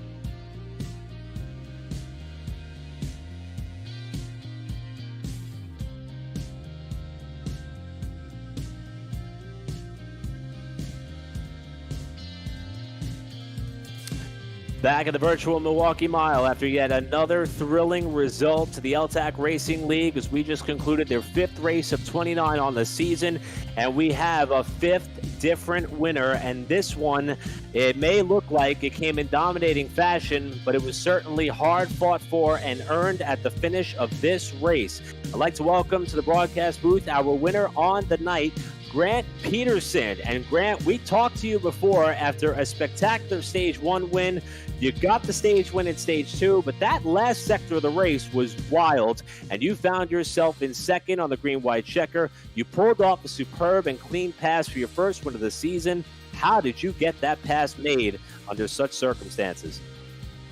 I didn't want to blow this race. I was so good the first 2 stages. I didn't want to throw it all away. I mean, I got to give props to Joseph. He drove a heck of a race. Almost outdrove me, too. I thought I threw it away there. I really just sent it down in turn 1 on that last lap, and it was. Trey Patton and I were talking about just how badly the two of you wanted a victory. I mean, coming into tonight, you were pretty much on the bubble as far as the playoffs were concerned. Obviously not the beginning of the season that you would have hoped for. Same with Joseph. Even though he was up there in the championship, he's come close to winning a couple of these things. You had the lead on the back straightaway heading into 3. You knew he was going to be coming. How concerned were you that you were about to maybe get the boot there in turn number 3? Were you looking out the rearview mirror or the windshield at that portion? Oh, I knew he was gonna try to move there, so I was just looking out the windshield. I was getting ready for the bumper, and it wasn't that bad of a bump that he gave me, and I was able to save it and keep on going. Now, before we got to that last green-white checker, I would say for you, it was a quiet third stage. We saw a differing pitch strategy at one point. Did everything go according to plan? Because we never saw a sense of panic in your driving style there. It seemed as though you were patient as one could be, knowing that you had as good of a race car that you had. Was that just kind of how you anticipated that last stage to go, or were you worried at one point there that you weren't as far forward as you needed to be? I wasn't too worried at all, no. Kind of everything went our way. Restarts were really what was killing us there. We kept getting eaten up there, not able to get power down or whatnot, or getting past. It was just whatever. But once we finally got kind of clear of some of those guys that had ordered tires, I was able to just kind of march on in there.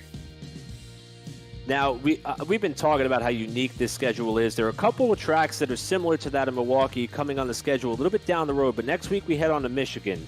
Totally different animal. What's your level of confidence, especially knowing the victory that you got under your belt here tonight, heading into Michigan and beyond? I just got to run as hard as I want. You know, I want to win. I want to win more. I came here to win. That's why I'm in this league. I need to win. I just want to win. Every week I go in wanting to win. Well, next week, you'll have an opportunity, along with 4 other drivers, to be the first to grab their second win of the season. Before we let you go, Grant, I know that you come in racing under the Badger Racing banner. Who else do you have to thank for this victory and what is really a perfect night? Pole, all 3 stages, and adding your name to the win column tonight here at Milwaukee. All right, I got to thank all my teammates, 21 Holden McGill, 49 of Anthony Musati, and the 8 of Ryan Dingler. They've all worked hard with me throughout this whole week, practicing, getting everything ready, just making sure we have a perfect laps and everything. And special props to Holden. He gave me that extra 10th or so to get me that pole, and that was all the confidence I needed. Well, I'm pretty sure you're going to be working your way up the championship standings if the success continues at this rate. Not sure that you could have a more perfect night at the racetrack. Congrats on the pole, congrats on all 3 stages, and congrats on the victory, Grant Peterson. Job well done, my friend. Thank you. Hope to be here back again. And again, that is Grant Peterson, our winner here tonight at the Milwaukee Mile, coming courtesy of a last lap pass to allow that streak of perfection to come to a head with an exclamation point on it and a victory here at this 1 mile oval. Now I'm going to turn it over to Trey Patton, who is with our runner-up. P3. We got Taylor Butcher Benjamin up in the booth. Man, you haven't really had that, I guess, that boost to the season that you'd really want. We know last year you were really a force to be reckoned with. You know, last season you were on rails.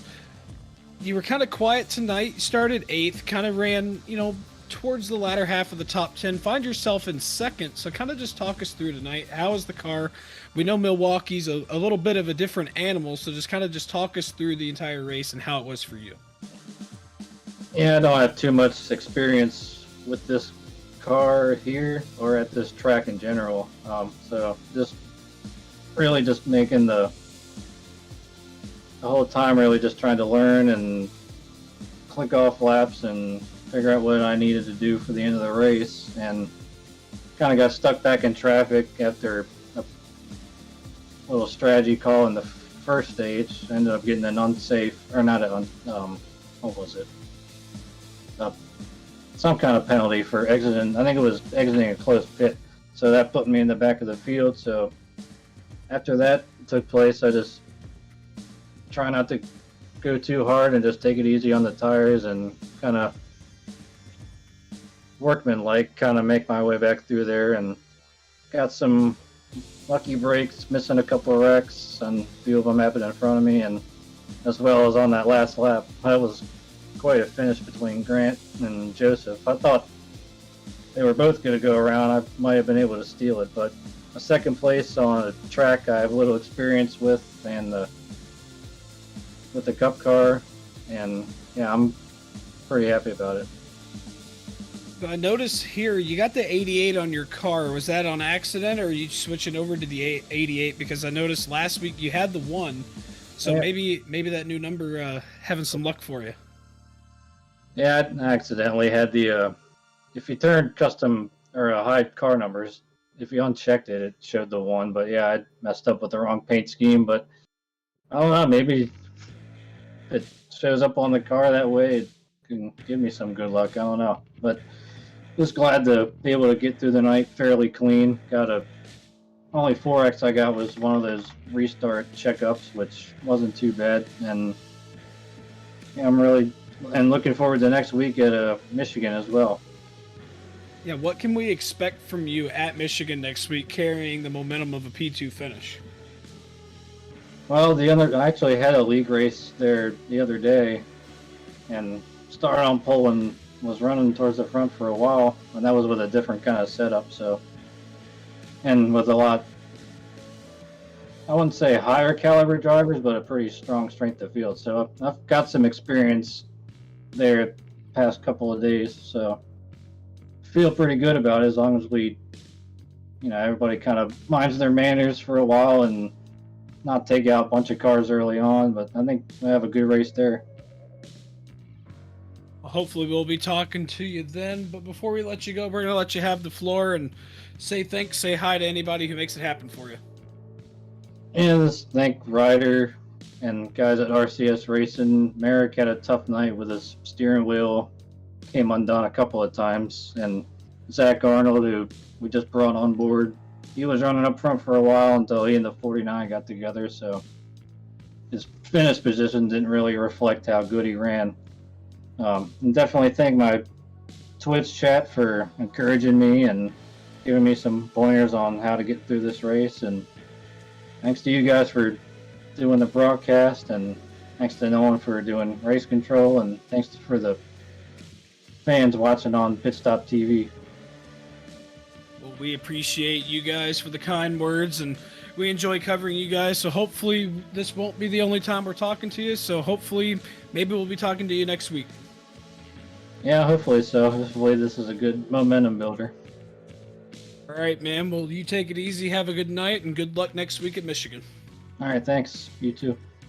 All right, that is P2 finisher Taylor Butcher Benjamin. We're going to turn it back over to Eric for third place finisher Derek Rolleveld.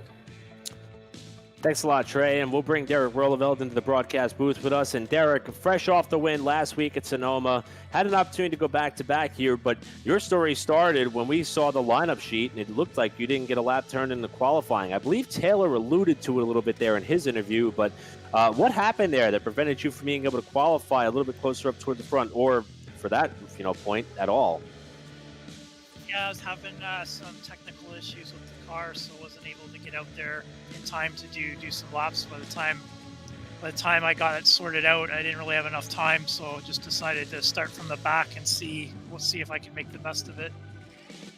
I don't think many would say that Milwaukee is a place where you could start on the second to last row and find your way up into the top 10 pretty much maybe even before the halfway point. I mean, your drive up through the field was impressive and clean at that. Were you shocked at how quickly you were able to work your way up towards the front of the pack? I mean, I think we did a good job documenting your progression forward, but did that even surpass your expectations for what this track typically has to offer? Not really. I kind of knew in practice the tire fall off was pretty bad. A lot of these shorter tracks, flatter tracks, the tire wear can go, and I knew guys were going to be overdriving it.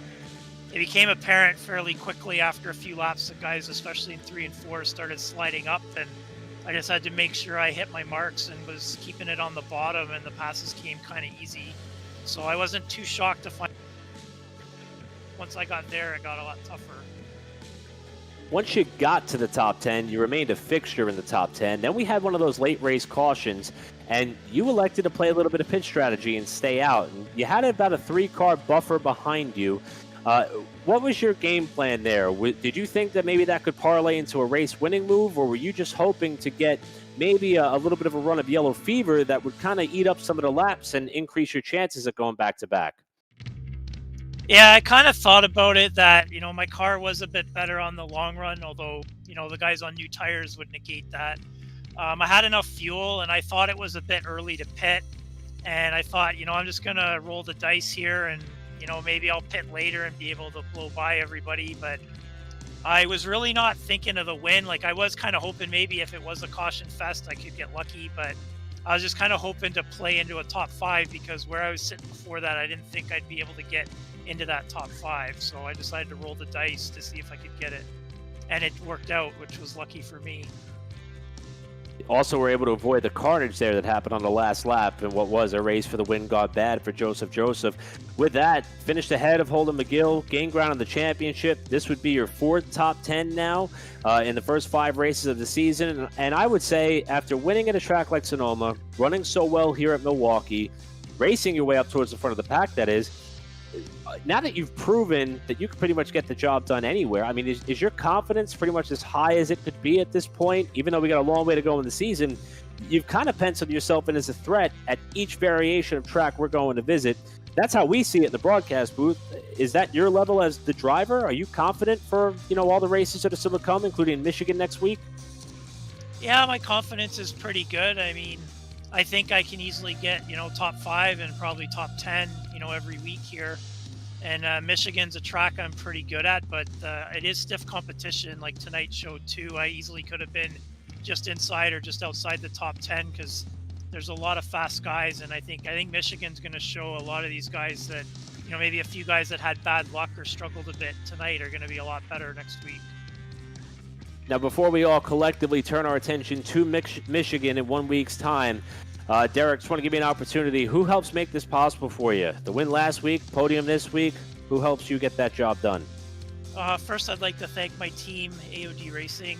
They've been a big help, and we've been racing a lot together and practicing a bit, so that's been good. Unfortunately, a couple of my teammates couldn't make it tonight, so I do want to shout out to Jack, who's kind of got an injury going on right now. I hope he gets better soon. And hopefully Cody will be back next week at Michigan to help me out again. Well, Derek, go ahead, buddy. Just Carter, too. Carter's another guy that just couldn't make it tonight, so hopefully he'll be there next week, too. We hope so as well. And honestly, on behalf of everybody, thanks for making it interesting. That run up to the field was incredible to watch. Congratulations on the 3rd place finish, and want to wish you the best of luck next week when we head on over to Michigan in 7 days' time. All right. Guys, also want to thank you guys for your broadcast. It's great work you guys do up here. Thanks, Derek. Really appreciate that. Derek Rolleveld, our 3rd place finisher here tonight, made up ground in the championship standings with that 3rd place finish, and he will be looking for win number 2 at Michigan in 1 week's time. Well, with that, let's see how they came to the finish line here tonight. We've talked about our top 3 drivers. There was an amazing battle for that lead going on there through the final corner, and one of the drivers involved not even on your picture right now. As we mentioned, Peterson, Butcher Benjamin, Rolleveld, your podium. Holden McGill, the points leader, in 4th, and Anthony Massotti, who led a good bit of this race, in 5th, also rebounding from a spin himself. How about Noah Carmichael, repping the Pit Stop TV brand with a top 10 finish? What a great job by him, the driver who gave us a lot of insight as to what we were going to see tonight. He also hit the nail on the head there, and he was able to come home just 1.5 seconds off the leaders at the checkered flag there. Great run by him. Logan Hamilton, we heard from him earlier after he finished 2nd in stage 2. He got the result that he was hoping for. He said he wanted to stay up towards the top 10. I'm sure he wishes he was a little bit further forward after starting top 5, but a 7th place finish is strong for Hamilton, while Barrick Uphold was 8th. Roy Grande, also one of the drivers, bouncing back from an incident throughout the race, as did Ryan Dingler, who had that incredible drive around the race leader at the time in Grant Peterson to stay on the lead lap. That may have been the difference that got him a top 10 finish here tonight. Going from 11th to 20th, you see Joseph scored in the 11th spot after spinning out of turn number 4, battling for the lead. Heartbreak for him, but he's got plenty of time to make all that back up. 12th place, we have Stephen Purcell. 13th, we have Dylan Breton, Nate Brooker in 14th. Kevin Frakes, our Daytona winner, in 15th. Ryder Schrow, 16th. Frank Flores, 17th. Roger Shelton, after a few incidents, finishes 18th. Sean Deal, 19th. And Colin Stone rounds out our top 20.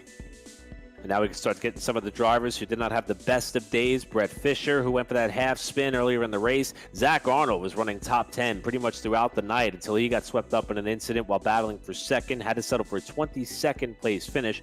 Robert Pattengale, last car on the lead lap, in 23rd spot. Curtis Martin, 1 lap down despite all his troubles throughout the night. Jeremy Berger in 25th, 2 laps back. And Merrick Watchhorn, who also led this race, he too dealing with some technical problems on his end. He's going to be looking to come back with a vengeance next week at Michigan as he rounded out our 26-car field. Now, before we turn our attention to what's ahead, not only on the platform, but for the L-TAC season, we want to one more time take a go around and thank all of our partners here on Pit Stop TV and with this L-TAC Racing League. And we'll start it off with our friends at Tucson Sound Art. And again, it is your picture, your music. You provide any image that you want. It could be of some of these incredible liveries and paint schemes that these drivers ran tonight. It could be of your favorite moment in life, whether it be a wedding, a graduation, what have you. Any image you want. It could be, even of your favorite vehicle or personal car or daily driver. It doesn't matter. Whatever the image is, our friends at Tucson Sound Art will take that image and create a beautiful, high quality and custom built canvas with a built-in Bluetooth speaker. That way you truly have the best of both worlds. You have a beautiful image hanging up in your house, your home, your bedroom, your garage, your office. And it also has the ability to play either your favorite music or any type of program you want to put on there. And that is with Sound Art, you do end up getting the best of both worlds. Visit TucsonSoundArt.com for more information. And again, this is how good of a partner they are with us here at Pit Stop TV and even with L-TAC as well. If you use the promo code PitStopTV, all one word, at checkout, you will save 10% off your purchase. And again, the website to do so, TucsonSoundArt.com. We also want to thank Race Pace, one of the newest partners with the platform here at Pit Stop TV, because if you ever wish that you could have a race engineer on speed dial, which in my sim racing career I need all the time, you can. Race Pace has a driver development service and a setup shop pretty much wrapped up all into one. Our friend Tyler is the one who you will be able to work with at Race Pace because he is a real-world race engineer, and he will help you step up your game before your next race, which if you look at our schedule, there's a lot coming down the line. Pick up the pace with Race Pace, the newest and proud partner of Pit Stop TV. We also want to thank Permanent Makeup and Cryo in Maine. We talked about gift ideas with Valentine's Day right around the corner, Mother's Day a few months away, and again, just because is perhaps the best reason. But when it comes to your appearance, you, as well as your friends and loved ones, deserve the best care that money can buy. Because at Permanent Makeup and Cryo in Maine, the owner, Ashley Bullier, a certified micropigmentation specialist who provides professional, safe, and personalized services. Now, I'm going to admit, I did not know what that meant when I first went through this sponsor read. But what I did do was I went over to Permanent Makeup and Cryo's website at permanentmakeupinmaine.com. And I checked out their Facebook page as well, and I got to see some of the products and services they have available, and you should too. PermanentMakeupInMaine.com to learn more, and you can give them a call today to book a consultation. Again, PermanentMakeupInMaine.com for a full list of available services. And finally, Whiplash Media, the parent company of Pit Stop TV, as they specialize in various sim racing resources, including paint schemes, stream overlays, and the iRacing camera packs that you saw here tonight. Again, that speed shot on the backstretch was just a sight for eyes to enjoy. And that's not all. They also have established a footprint in real-world racing as well, and they offer up services there that range from photography, social media management, and public relations. For more information or examples, visit whiplash-media.com. Well, Trey, what a night. I remember as a kid back when the then Busch Series and Truck Series would go to the Milwaukee Mile, and I'm excited that we got some stock cars, at least on a national level, going back there again later this year with the Arkham Menard Series in August. It was a fun thing because it was standalone events, and you usually would have a different name in Victory Lane, but I did not remember it for the quality of racing product that we had here tonight. And as per usual, for the fifth time in a row, the L-TAC Cup Series did not disappoint. This one was great, man, from start to finish. Yeah, absolutely. These guys put on a good show for us week in and week out. And I'm right there with you. Having the nostalgic feel of seeing stock cars back at Milwaukee is just something that you can't really measure up to it, because just the racing that went on here was absolutely incredible. Back in the day with the trucks in the Busch Series, and the guys here in L-TAC, they definitely put on a heck of a show, and I was not disappointed. We know you weren't disappointed, and hopefully the viewers watching were not disappointed as well. And I'm ready to see what these guys got in store next week for Michigan. 5 different races, 5 different winners with Michigan right around the corner. Again, I want to take this time to thank the lovely gentlemen I've been able to work with here tonight, as I have over the last few weeks here at Pit Stop TV. Trey Patton, who is the voice you just heard, analyzing today's racing action. Emerson Arden, who is amazing in the production role, and oftentimes you'll hear his voice on the platform as well, including in the not-too-distant future. And Corey Rexford, who does an incredible job getting the word out as to what's happening here, including the incredible racing we had tonight and what it seems to be every week with the L-TAC Racing League and their Cup Series, with their next race scheduled in 1 week's time. However, there are more races on the docket for us here at Pit Stop TV, and it's going to continue into tomorrow. Tomorrow, we got the North Classic at Daytona. It's going to take place tomorrow night. Perfect lead-in to the Daytona 500 on the real-world side of things on Sunday. That is, again, the North Classic at Daytona here on Pit Stop TV tomorrow. We're going to take Sunday off to watch the big race, as I'm sure most of you are. And then Monday, we're coming back with a doubleheader, and it is a wide range of racing action. We got the BRP iRacing Series, race number 5 at Week Sport, and then we're going to have the Pacific Challenge GT3 Series at the Nürburgring. That's going to be a marathon event. You don't want to miss it. It's going to be late for those of you on the East Coast, but we're going to go well into the night and see who comes out on top in that endurance event for the Pacific Challenge GT3 Series. Tuesday night, Operation E Motorsports at the Circuit Gilles Villeneuve. Wednesday night, Bluegrass iRacing Series. We're back in the foray with stock cars at Darlington. And then, of course, next Friday night, race 6 of 29 on the season for the L-TAC Cup Series, and that coming at the 2-mile D-shaped oval at Michigan. Again, check out Pit Stop TV on Facebook, Twitter, Twitch, and YouTube for more information and a full schedule. But with that, we've wrapped it up for the night, and we are going to be back here soon on the platform. On behalf of everybody at Pit Stop TV, I'm Eric Brennan, and we will see you next time with more racing coverage here on Pit Stop TV. Good night, everybody.